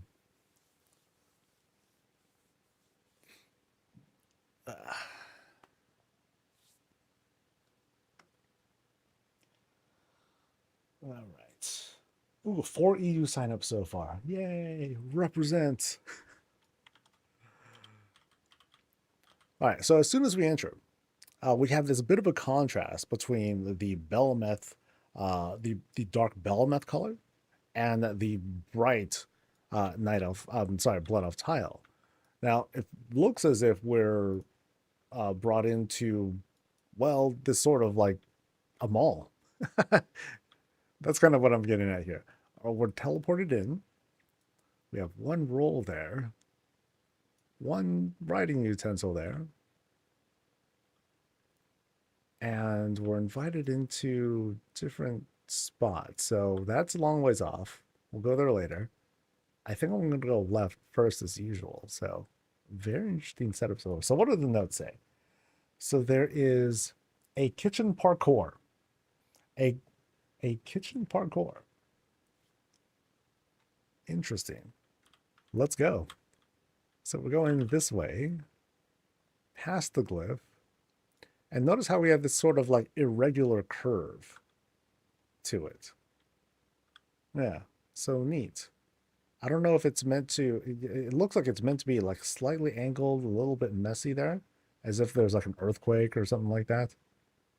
And we're definitely seeing like this sort of dilapidated, okay, it's chaos. It's it's absolute chaos in here. All right, so let's navigate our way through here. Yeah, they weren't kidding. A little bit of easy kitchen parkour. What happened? The cake was too heavy. The cake. No. Someone dropped the cake. Boom. Here's the impact point, and then wow. It all just went awry, right? That's kind of what I'm getting at here. Now, as an action shot, so to me, I'm guessing I'm making guesswork here. This feels like an action shot. And because it's an action shot, there are, at least the way I look at it, there's like, I guess there are some no-nos. So like the animated setup here with the rotating, with this rotating shelf, that kind of like takes me out a little bit. If this is like supposed to be an action shot, because you don't really have much there. So I guess when it comes to these kinds of things, I would encourage people to try. It sucks, but I would try to encourage people to avoid animated stuff, because then it makes the shot be like, okay, I got to use my imagination a little bit to kind of like make it look like it's a frozen thing. But that's aside that. Again, I'm making assumptions as to what the intent is here, because what the intent is first is parkour stuff. So we're climbing. We're climbing grocery stairs. And I think we can go to any of these sides here. So first off, I think I'm going to go make my way to, just see what this gallery is here on the side. So here, window stuff. And Nixia's head is just like part of the whole being blasted out kind of feeling. And back here, from up top, again, this just everything just gone awry. And then we'll see if there's anything past here. There's not. All right. So we'll check the other side there too real quick. Oh no. We can do this. I can recover. Actually, no, I gotta go this way. Now I can recover. So we'll go through this shroud and see if there's anything here. Nope. Check that one. So we'll check that side now. Oops.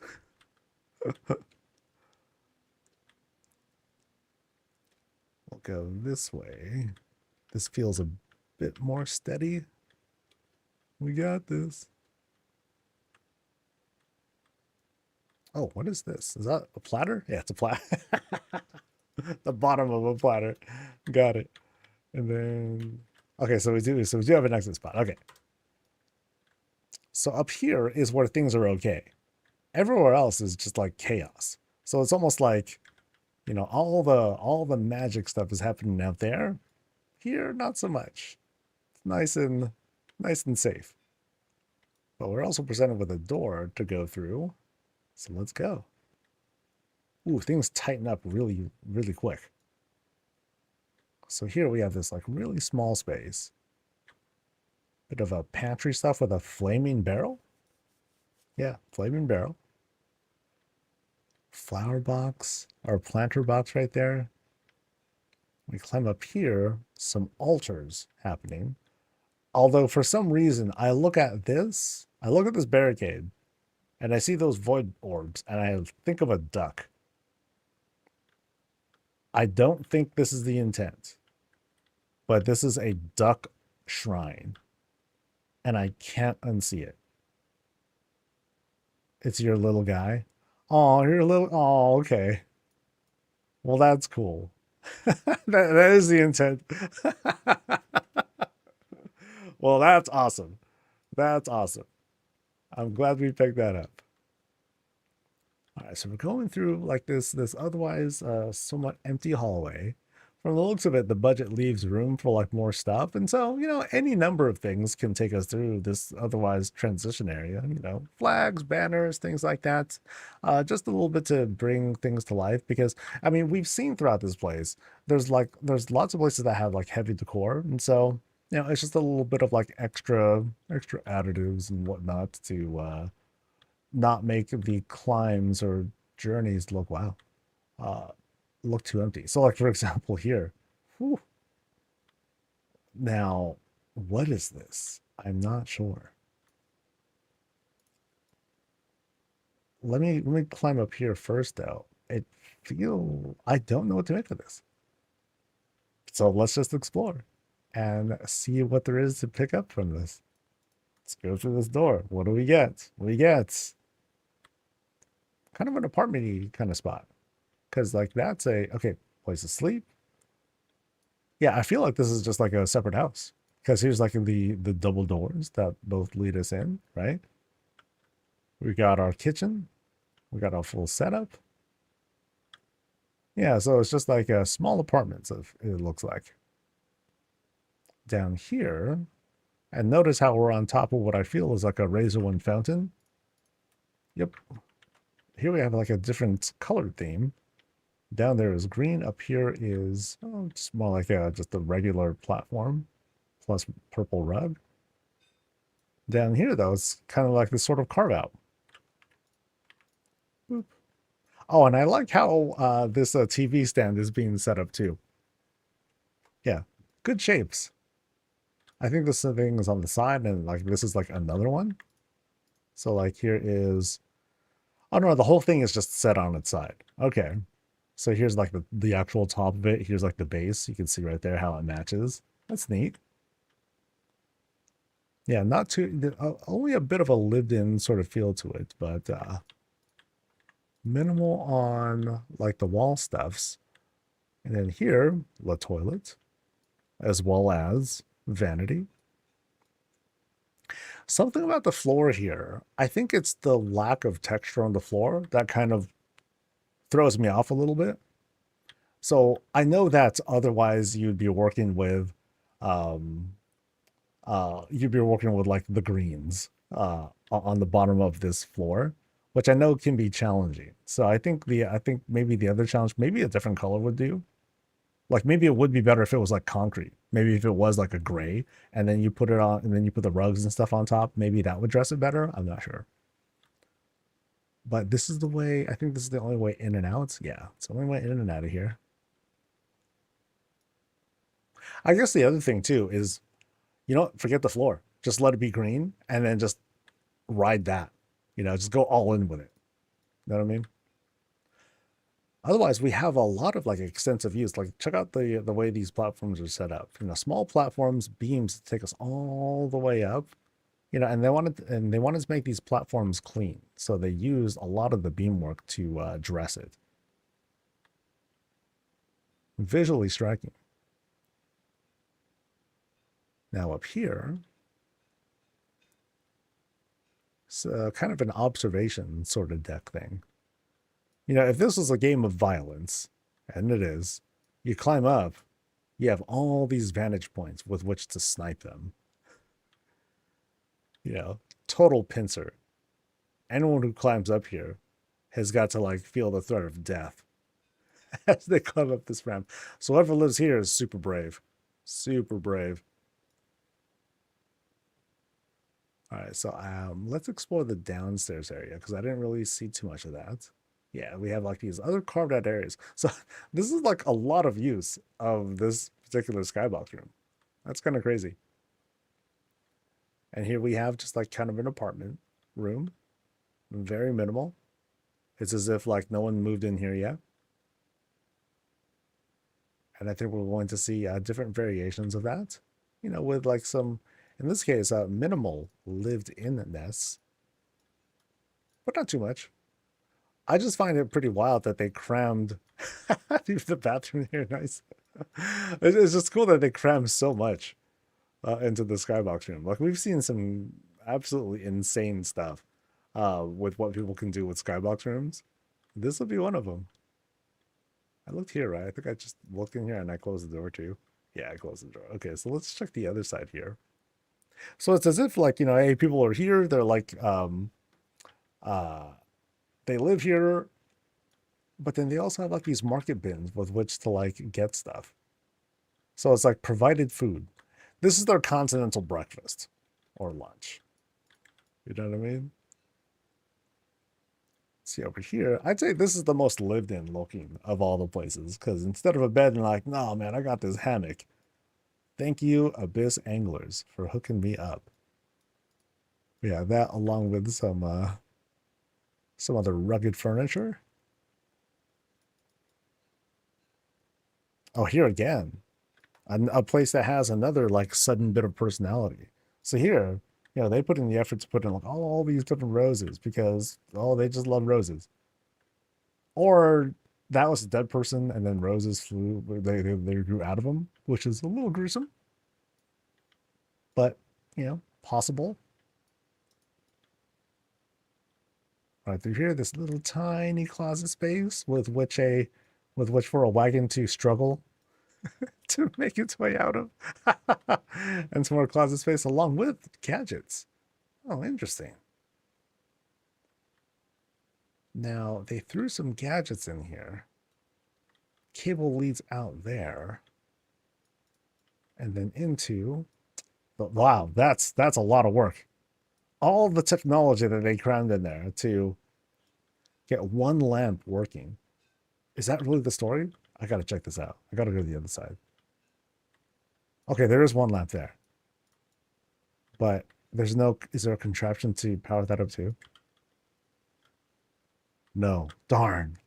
I was hoping to see like this really subtle story of all that tech, and then you see like a wire being run through to barely power on these two lights. That'd be kind of funny. All right, so I think I've seen stuff from the skybox room. I think I can retreat now. Yeah, we went all the way around. And what's cool is like they definitely captured the illusion. It's like you're seeing no hope of like a horizon or anything like that. All right, so let me get my orientation right. So I was going through this hallway. And then off to our right. Boop. And we have, oh, interesting. Okay, so we have like this really, okay, so this has a retail feel to it. There's like a pedestal there. Oh, this is a hookah lounge. Yeah, dude, check it. All all around, baby. An opium den. Well, I wasn't going to be that specific. So,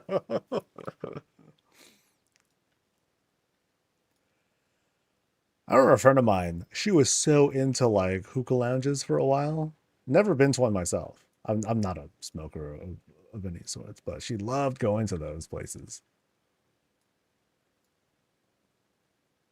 Yeah, appropriate.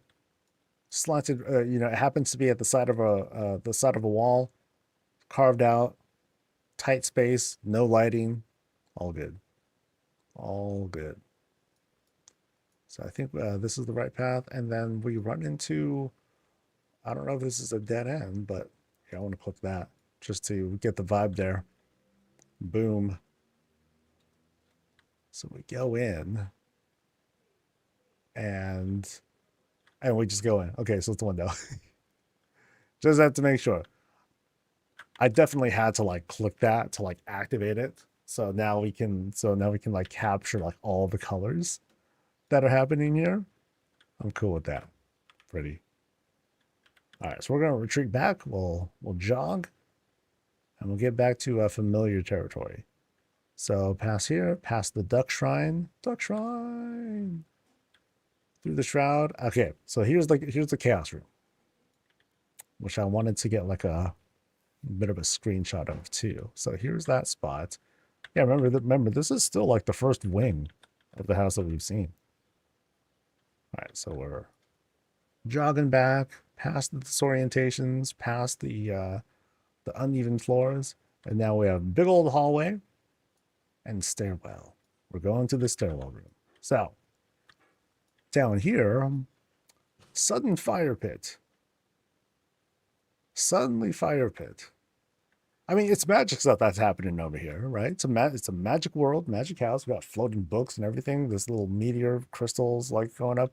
Actually, it's being used to set up like this whole thing, this whole magical chaotic setup. It's not like it's the first room that we've seen that has a little bit of chaos going on.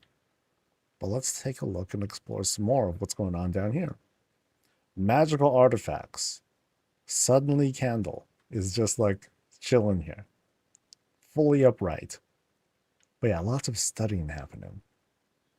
But a lot of, I would say, irresponsible experiments that had happened here. Those novice mages, gosh. What are they up to now, right? So you do the climb. Past the candelabra. Past some of the flower boxes. Some more, again, the chaos. There's a door outside if I really want to click on it.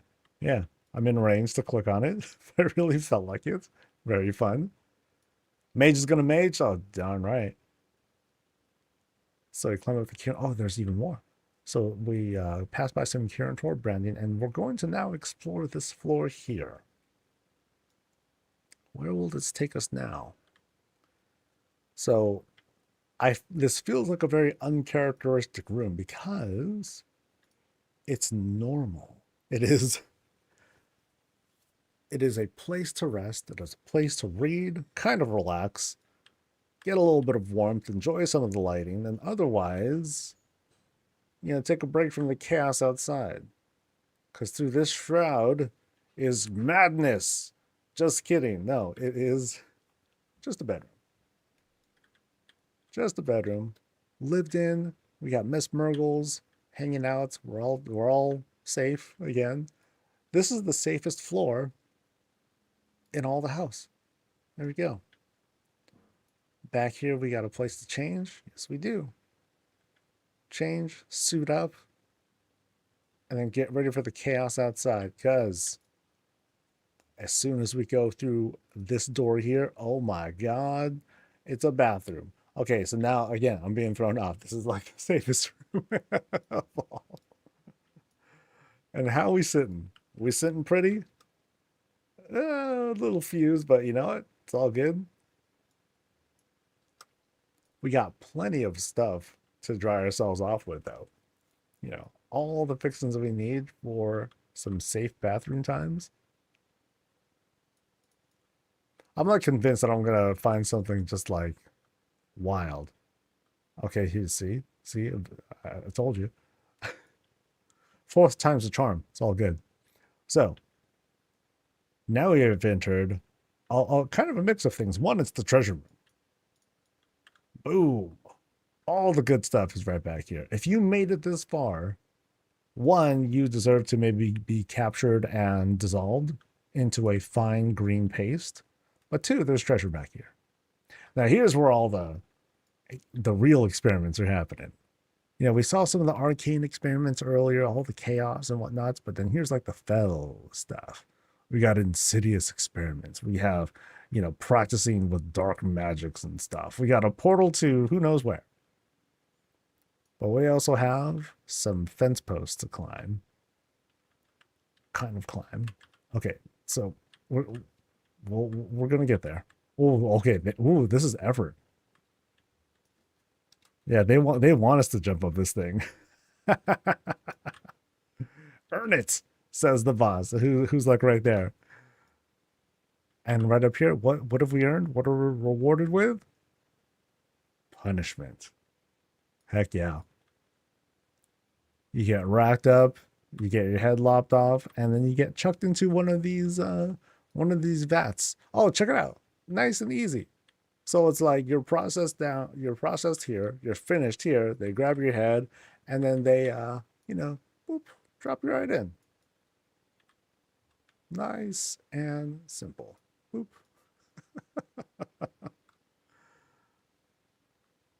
All right, so we'll see what's going on through that portal in just a second. Any fun little details that I missed down here? What is this structure actually? Oh, the whole thing. Oh, that's a whole. I guess I don't really notice the base of this very often. Yeah, I guess I haven't seen that piece of the core very much. But let's head this way. And now, oh, that's creepy. That's very, very creepy. Okay, this is like, okay. Wow. This is like a jump scare sort of thing, right? Because you're like going through, you're like, okay, something weird's going to be back here, right? And all of a sudden, wow. Oh, man. So lots of eyes of acaristices back here of all sorts of shapes. This is creepy. Yeah, I gotta say, this is a very creepy vibe. I think they really pulled off what they wanted to intend here. I kind of get the kind of the heebie-jeebies in this room. So well done, well done with that. I feel the vibe, and the vibe is weird. So, well, it was a pretty safe floor while it lasted, right? It had a very predictable but glorious end to it. So, we continue our climb. One more set of floors. This time, well decorated with lots of banners. Basically, they took everything banner, laid it down. All good. That's often the whole rule of housing. Just keep throwing stuff down until you run out of space, and then just try to fill up as much as you can. Because now we enter this grand library here in the stairwell room.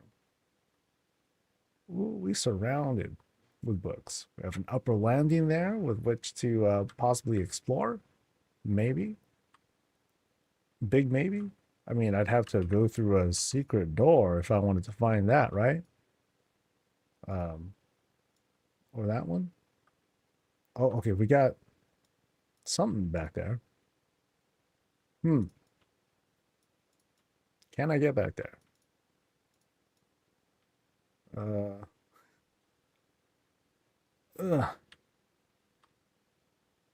This is the fell dungeon. Okay. So we were there. Yeah, there's like the branding and everything. All right. All right, so we'll see what happens up there. First, though, actually, I was here first. So, library, again, super filled out. Little trophies being set up. In this case, floating bookshelves, which, and everything's fine this time. No chaos here. Through here, we continue the kind of study room experiments, but this is the safe version of it, I think. Nothing insidious happening here. We just have very large bookcases. Look at the size of these books. Oh man, dude, these fall on you. They can straight kill you. It's crazy. And it looks like it's a space for multiple folks, or this is like this little place here. It's an AI box. So they're like auto writing stuff here. Yeah. Okay. This is. Okay. This room is disgusting. Because what's being produced here? Slop. Just pure slop. They're they're just auto building stuff. They're making like spells that might do anything. My God.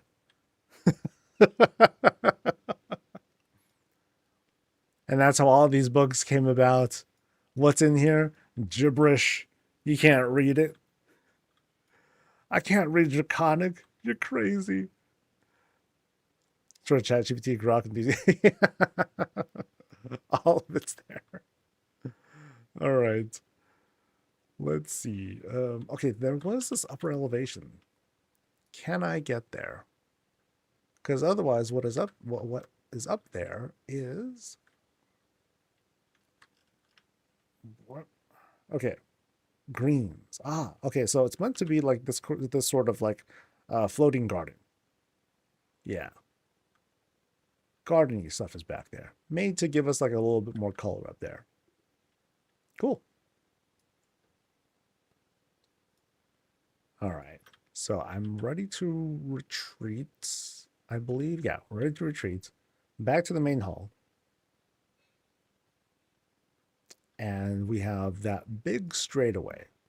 Oh, there's the boss. Let's go, go, go, go, go, go.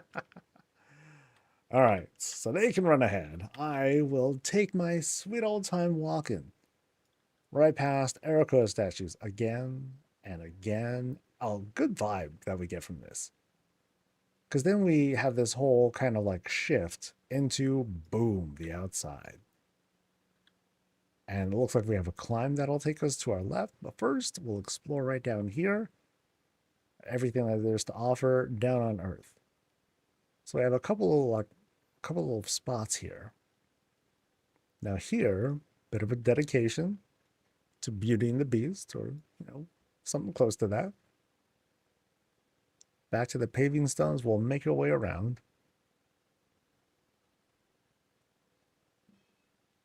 So there's the boss one more time. I'll go here really quick. There's a bit of a spot to just kind of like chill, hang out, read giant tablet-shaped books written by the machines upstairs. Yep.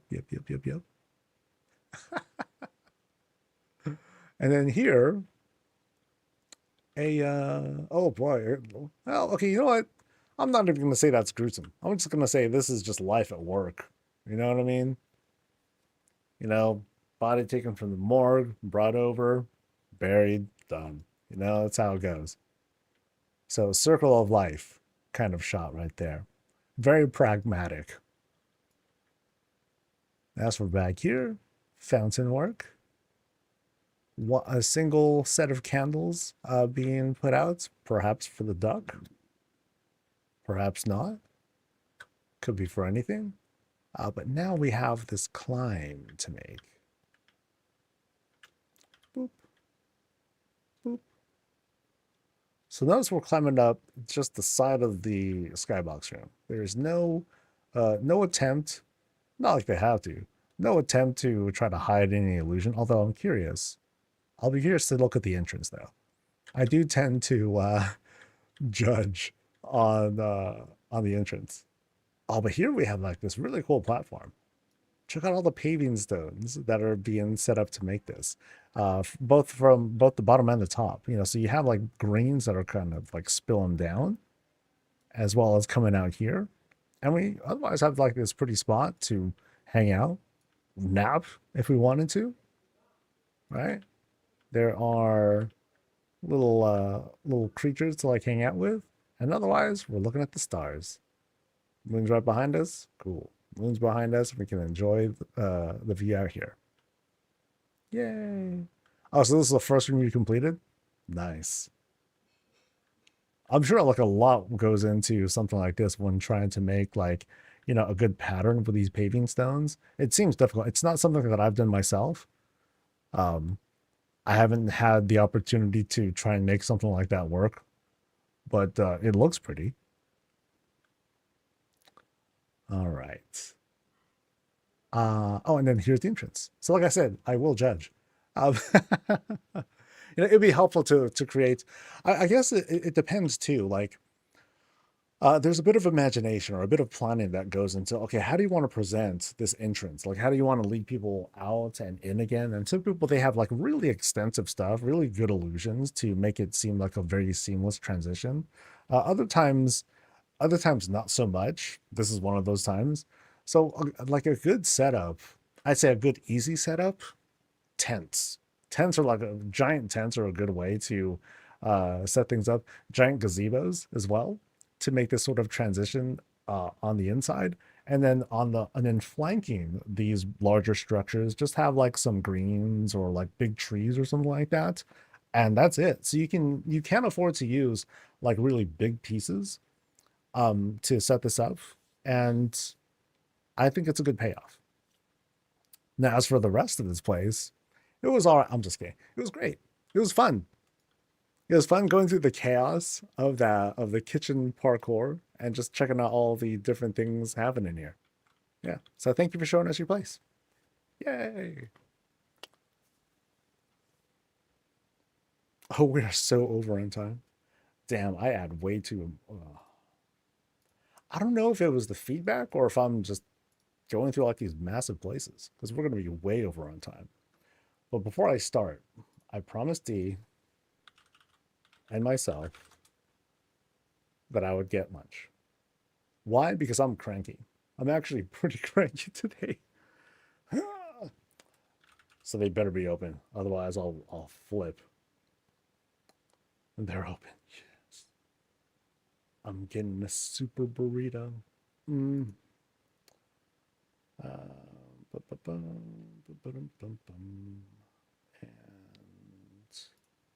let's have it more spicy this time. Yeah.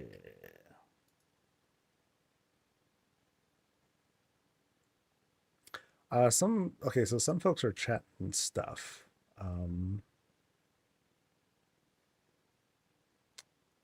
What was the? Do you plan to do a compilation of all your housing visits for YouTube? I have a whole ass channel for that actually. Slippin' Hen. Yeah. You know, I don't think it's appropriately linked in the channel here on the Twitch channel, so I should have that. Now, if you're watching on YouTube, you're on the channel. Hey.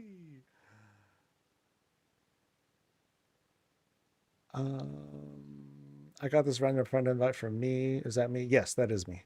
So if I send to you an invite and you rejected it and you're wondering why I'm not visiting your place or why you're not on the list, that is why. So just be careful of that. I try to, when people sign up, I put a thing that says, hey, you're going to get an invite from this person. So make sure that it is, yeah, make sure that it's, make sure you accept it. Yeah. Is there a special reason for visiting 20 houses next week? Yes. So WTF is so yeah, 14346. I made that before. Yeah, that battle tag existed before the channel did. So I'll love it. Not all the live videos. A very small number of videos. A very small number of visits are out. I only put out at most 5 a week, which is bad because I do 15 or more a week. So there's like an endless, yeah. There's no hope of me putting them all out so much. If you go to the sign up sheet, and it sounds like they would need to go to the sign up sheet, you'll see the name and everything. So,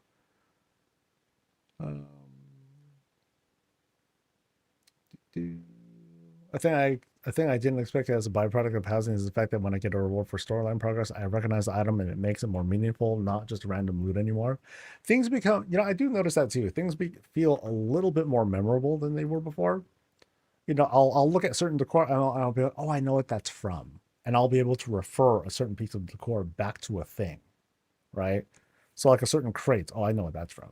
Or I know what delve that's from. Or I know what achievement I did to get that thing because I wanted it. And so I did the achievement and I got it. So now I'm not just remembering like what I did to get the achievement and the thing. I have a thing to have as a achievement. It's like having a mount, right? Oh, I worked so hard to get this mount, and now I got it. So now I associate the experience with this mount, and now we're doing kind of the same thing with the core to a certain extent. Okay, so I said I'd order. I'm ordering, and it is. Should have went through. Okay, cool.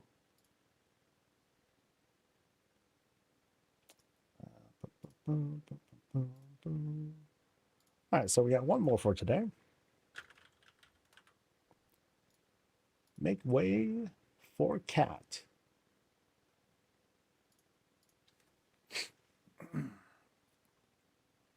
So normally I would say, can you? Normally I ask folks to not put out anyone's entire battle tag in public.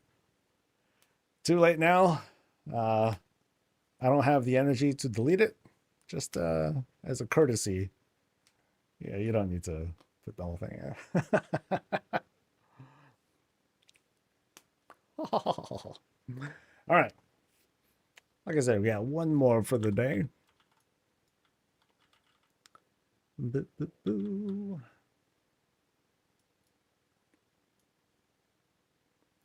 Oh, you had a oh, so is that what happened? You got the friend request, even though you didn't sign. Oh, so someone said, okay, if someone signed up for you, then you got a weird friend. Um, I should add that. I should add that into the whole sign up thing. Please do not sign up for someone else because that's awkward then. So yeah, yeah, that's weird. Where's the place? There it is.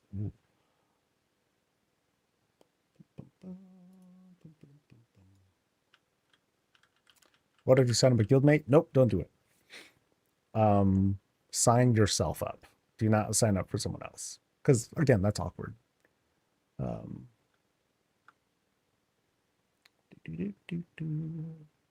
right, this is Make Way for Cat's house. We're over in the spooky part of Founders, and it shows. They definitely leaned into this style. So pan back a little bit. As we go in, we pass the bathroom. So maybe we won't see a bathroom in there. We have one sentinel owl to kind of like assert a little bit of safety, but I'm not so sure. Because right at the center of town. And they made this look like a little baby town, right? We have a little bit of processing happening now here, active processing, right? Because we got one coffin that's filled, another one that's kind of ready to go. So it's kind of a big lot, actually, the way that this is presented. I'm sure this is like kind of the corner of the lot, but we're led in several directions here. But I really like what they did with the paving stones and making like these multiple paths, so it feels really, really filled out. And I like what they did using the rest of the neighborhood, to help with the backdrop. So, some fountain work back here. We're led around. They use this bush as a centerpiece that leads us to this monument, which is, not part of the lot, but it's really cool because it kind of helps to connect it there. Here on the other side, right past the processing work here, we're led again to like this altar here. But it's the fact that the backdrop has the additional gravestones. Really, really good job of helping to make the lot look way bigger than it actually is. So like here it is, we can kind of like see how it all comes together. But then things on the outside, it just helps feel like it's a part of it. And what helps too is that, this is inside a graveyard. So you have like the fencing that's back here. And it makes it feel huge, right? And it's not. So yeah, it's neat. I really dig that. Now inside, in this kind of like small park area that they have set up here, again, paving stones, some greens, well back there. Yeah, I really like how this all comes together. And then one altar right here, hunter. Just this is a hunter altar. Yeah, I like that. I'd say like this is one of the coolest examples of taking the rest of the neighborhood and letting the house really feel like a part of it. Right? Yeah, really, really good work. So let's go inside and see what they did.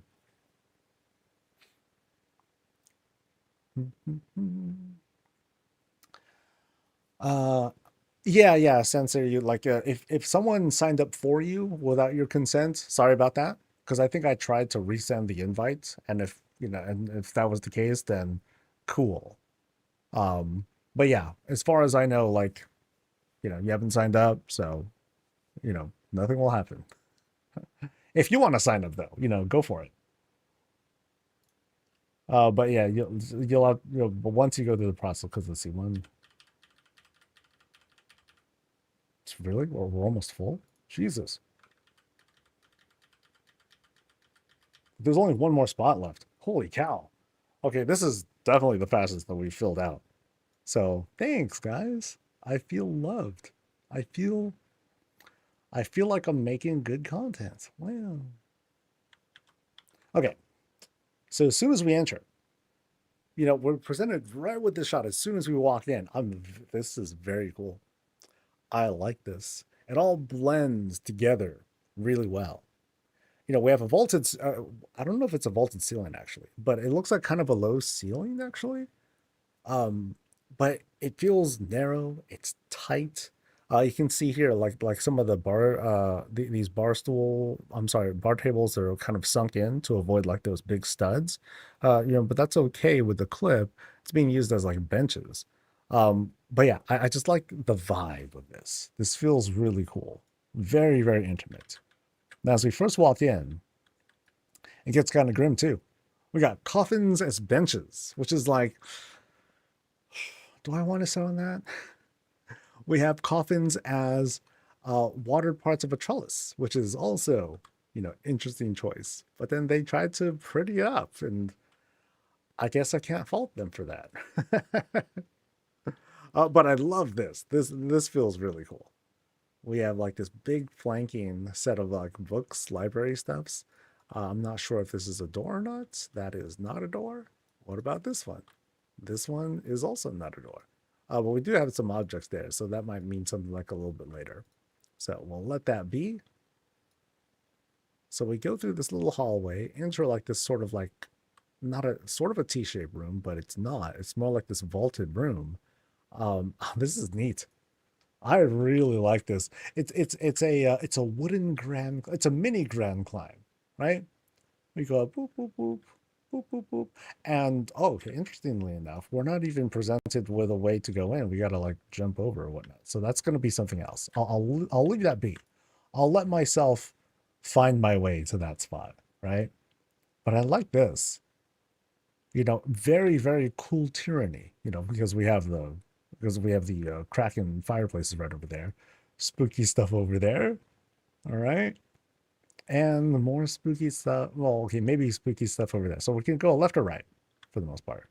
But I also noticed there's a shroud right here because this room extends out. These are walls being put up, so we'll see what else there is to explore right through here. And what we get is stairs. Oh, interesting. So that's going to lead to the place where that was at the top of that grand climb. But here is kind of like the morgue, or I'm sorry, the mortuary. So here, bodies. This ain't no bathtub. Bodies are being processed. Things are being extracted and all that, right? They're being dressed up. They're being like dolled up and made pretty for like their final appearance. You know what I mean? Are they being cooked? I don't know if they're being cooked. I don't know the process, man, but it's involved. It involves lots of chemicals. But then once they're through here, boop, here's the presentation for the families. Okay. It's we're still looking at a spooky vibe, but we're definitely in like this sort of mortuary spot. Here we celebrate the long life of Sir Ethan with an E at the end. Sir Ethan served, they did, this is the worst, this is the worst eulogy ever. They did good, they fought for the light and all that, but, they died and that really sucked. The end. And people are like,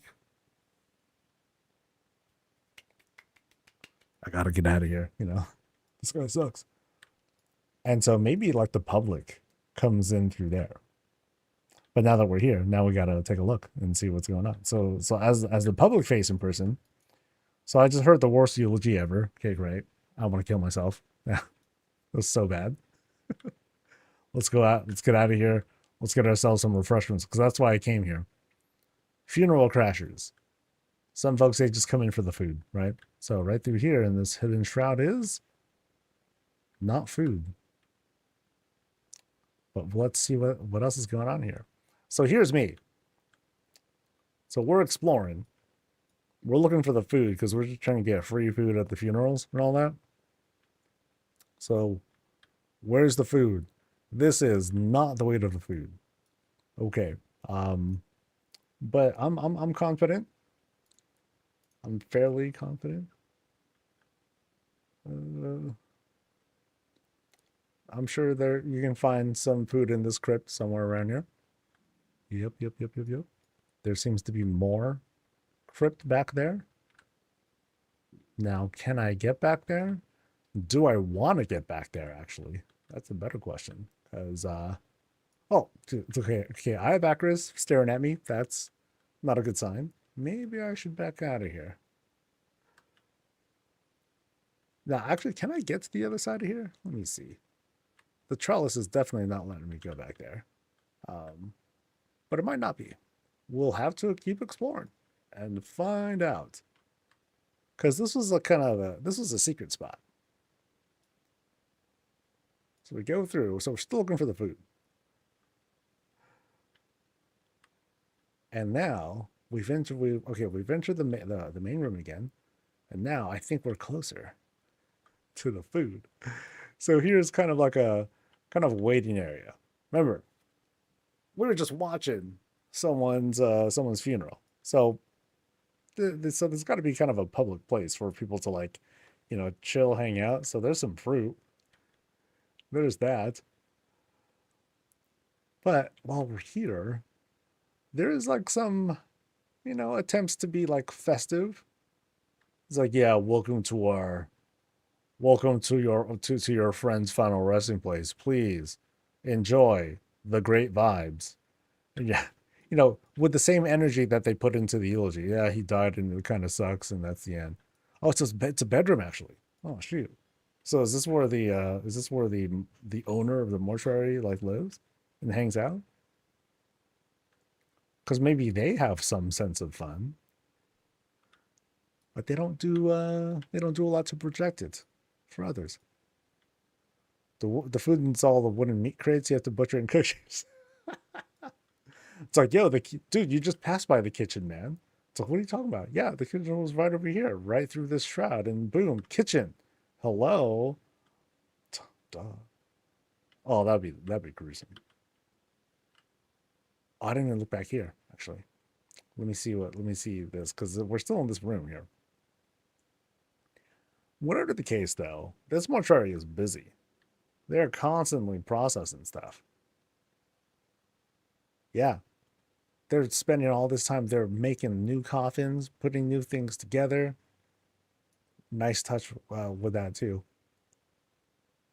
Yeah, I liked a little bit of detail. It's like, okay, we're actually like building these coffins, too. So they got this whole coffin industry going on. All right. I think I'm going to go here next since we're kind of here. Because we're presented with all these dark portals that don't seem to go anywhere. Oh, that's actually a lot. Okay, you know what? I'm going to come back here a little bit later. There seems to be a lot to explore over on that end. But I'm going to take a gamble and see what is back here. Yeah, so nothing back there. We went through that shroud. So here, I think we found it, guys. I think we found nope, not through here. I think I've convinced myself at this point. Yes, we did in fact go through the kitchen already. Oh, but now check this out. Oh, okay, this suddenly got really cool. It's a museum. Nice. Now, we can get back to the gruesome part really quick and we can say, oh, this is a museum of all the things, all the souvenirs from all the dead people that have been processed here. Yeah, they processed lots of Torrent and Herondar, or I'm sorry, Heronir, and trolls, and more trolls. And here's the closest thing so far to the boss of the house. We got one reptar that runs this place. Here in this corner is just like these tight little corners, but yeah, let me try to satisfy my curiosity here. Does not seem to be anything extra. All right. But it is a place for perhaps guests who are here for like the museum stuff or for the boss of the house. So I do their thing. This is a big room, by the way. With a very interesting setup here. We got flaming wine. It's acting as a fountain too. That's kind of neat. All right, so we do have table setups, and I did see a food sign. Yeah, so here's where I guess you get the food. But there's also like a mole machine that busted through, and so yeah, what's happening in this place, dude? There's a lot going on, and I don't understand it. Right back here. Yeah, okay. This is the museums part that we're looking at. So here, this tent area, and I think we can walk through that. So this is kind of cool. Is that it's using this market tent, but it's been dressed in such a way that it kind of fools me a little bit. Makes me wonder. I'm like, oh, is that just the tent? That's no problem. Now right back here, we found it. Actual kitchen. There we go. And in this actual kitchen, refrigerated fruits and wines. Here's where we serve people. Kind of interesting that it's a climb into this. Yeah, actually that is very interesting. Since when were we doing that? Okay, oh okay, because this whole area is elevated by a bit. This is how they get up to it. Got it. Very filled out kitchen. Things are ready to start being worked on. Actually, we do have a number of things that are processing and are going to be about ready to go. Can I walk through this? Nope. Tried. So we have an area that is there to explore, but I want to go back here. Let's see what happens here. Boop. Ah, suddenly outside. So through here, so from the outside, okay, that's crazy. So if we're processing bodies and stuff, we're going through here, I think.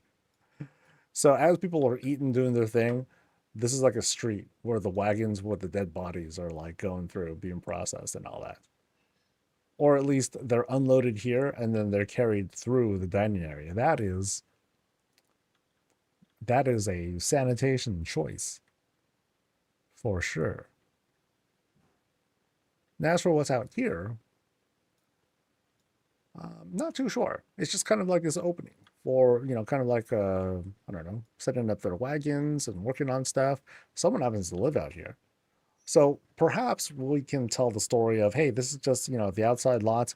And the outside, it is linked to this whole graveyard. So, hey, we're just going to be going out and we're going to dig up some bodies, or when we're done here, we're going to bury them outside. So this is where they end up being taken. So instead of bodies coming in, maybe this is bodies going out instead.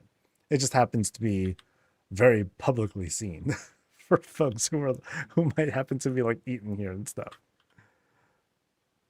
All right, so we're going through and notice, oh, I think there's a bathroom setup.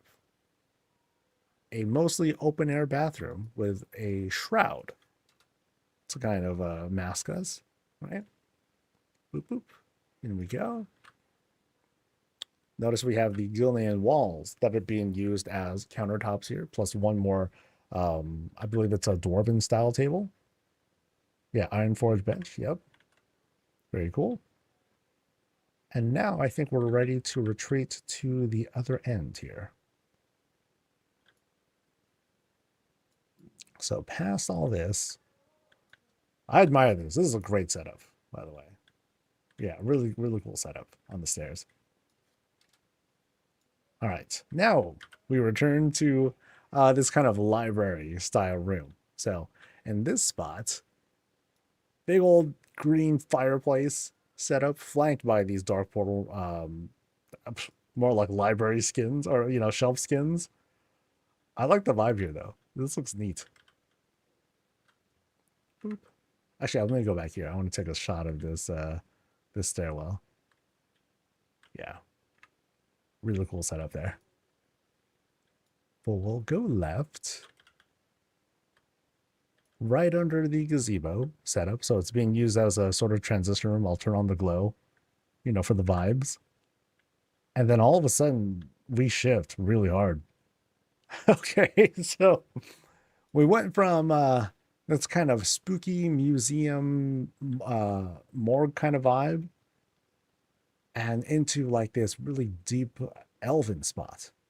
Yeah. So starting with the lower area here, this large wall piece setup. Window, bunch of books, and a lot of ethereal looking material here. Oh, this is neat. So this is a big octagonal room, and look how it's carved. Stairs that lead up, go all the way across along the wall. It looks like there might be another climb that takes us to this upper loft here. That's neat. And then below it, you have like this kind of like not an officey space, but more like a library hangout spot. It's dressed really, it's heavily dressed with all these amethyst lights, but because these lights don't really produce their own lights, it's not,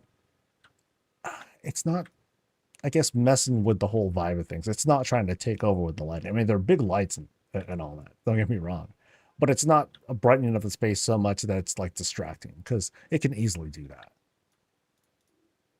Anything back here? No, I think this is just meant to be dressing for the sides because books are expensive and they take up a lot of extra budget. But nope, there is a secret back here.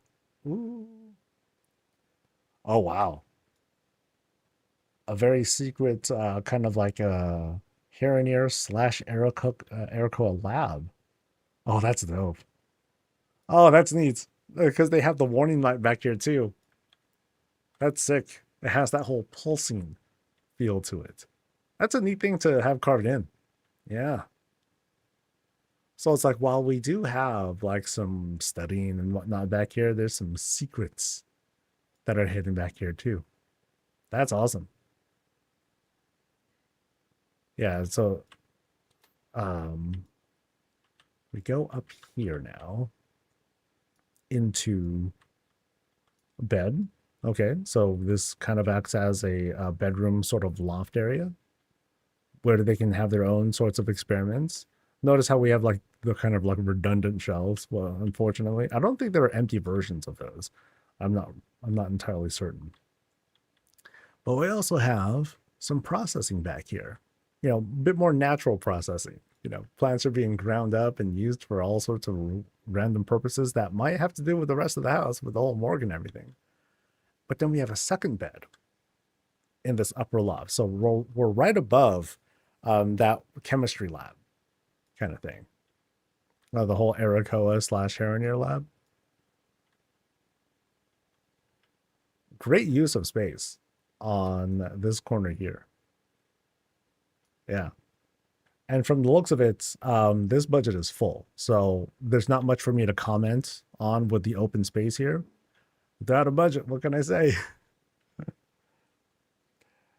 Now we're vibe shifting again. Now it's gone, pretty heavy on the Pandoran theme, although not nearly as extensive as the Elven theme here. You have these contrasting reds and greens to really help emphasize it. But of course, you have like the heavy use of the Pandoran decor as well. So it's very, very in character. As for what's going on here, not food, just library stuff. Yeah. Yeah, library stuff going on here too. So I feels like we're really heavy on this whole like museum theme until we open up, and now we have this outdoor yard. This is crazy because we're seeing some really contrasting themes. Remember, this place is next to a graveyard, and one of the earlier skybox rooms we saw did in fact have this thing that kind of made it seem like it was linked to the graveyard. But now we have this whole different spot. We've transported to Pandaria all of a sudden. Because now we have these sorts of like heavy themes with We straight up have like the oh gosh, I forgot the name of the town, but it's the farm. Yeah, we got the whole farm set up. We got a sassy dragon looking over us and everything. Yeah, all of a sudden things feel very vibrant. So it's almost like this contrast of life and death that we're seeing here. But it's a lot of things that we're discovering here. Arcane stuff, alchemy stuff. Half Hill, there we go. The Half Hill farm. Thank you guys. But yeah, otherwise, I really like the way this is set up. It reflects how well they set up the outdoors, where they had like the paving stones, they were shaped in a certain way, they led us to certain places. It was very thoughtful, and I'm seeing the same kind of energy used here too. Yeah, so this works out really good. Even up here, you know, they had the, what's the structure here? Here we go. We have this shape to kind of like help give that whole Pandoran vibe. Yeah, good job. All right, so we're jogging back because we have one more wing to explore. Ish. So right over here, more of a trophy room setup. Nope, never mind. It's a D&D setup. There we go. So we'll take the DM seats right over here. They're working the magic, and of course they're having coffee because they're probably frustrated. And or you know, it's probably just been a long game. They've been at it for 14 hours. People are waiting in line to have their bodies processed and to have their processions done. They're like, no, we got to finish this game. We got to get through this part of the campaign. Otherwise, we're going to lose track. So what we have here, all our pieces. Different pieces being used. Fun. This is a fun room setup. So let me, I want to get something like that in. Yeah, so some of the pieces that were pulled off from that shelf there. And then what do we have back here? Nothing. Darn. Was hoping for one more sudden surprise of something. But yeah, very clean D&D setup, gotta say. All right. And with that, I think I've seen everything. Alchemy Lab, behind the thing, Crypts. Yep, I think we've seen what we need to see. So great stuff. Great stuff all day as usual. So I want to give a big thanks to folks who had signed up, to folks who joined me for these visits. These were a lot of fun. How is the queue looking now?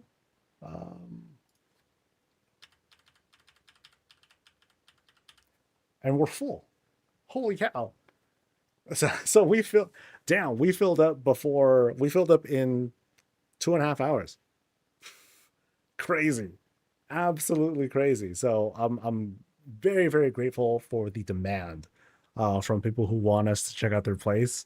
I'm very pleased with that. So thank you so much. How do we sign up for the future?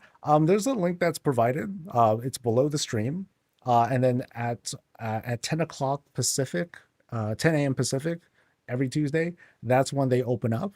So apparently you got to sign up fast. So be sure you do that. And then I'll see your place the following week. That's basically how it works.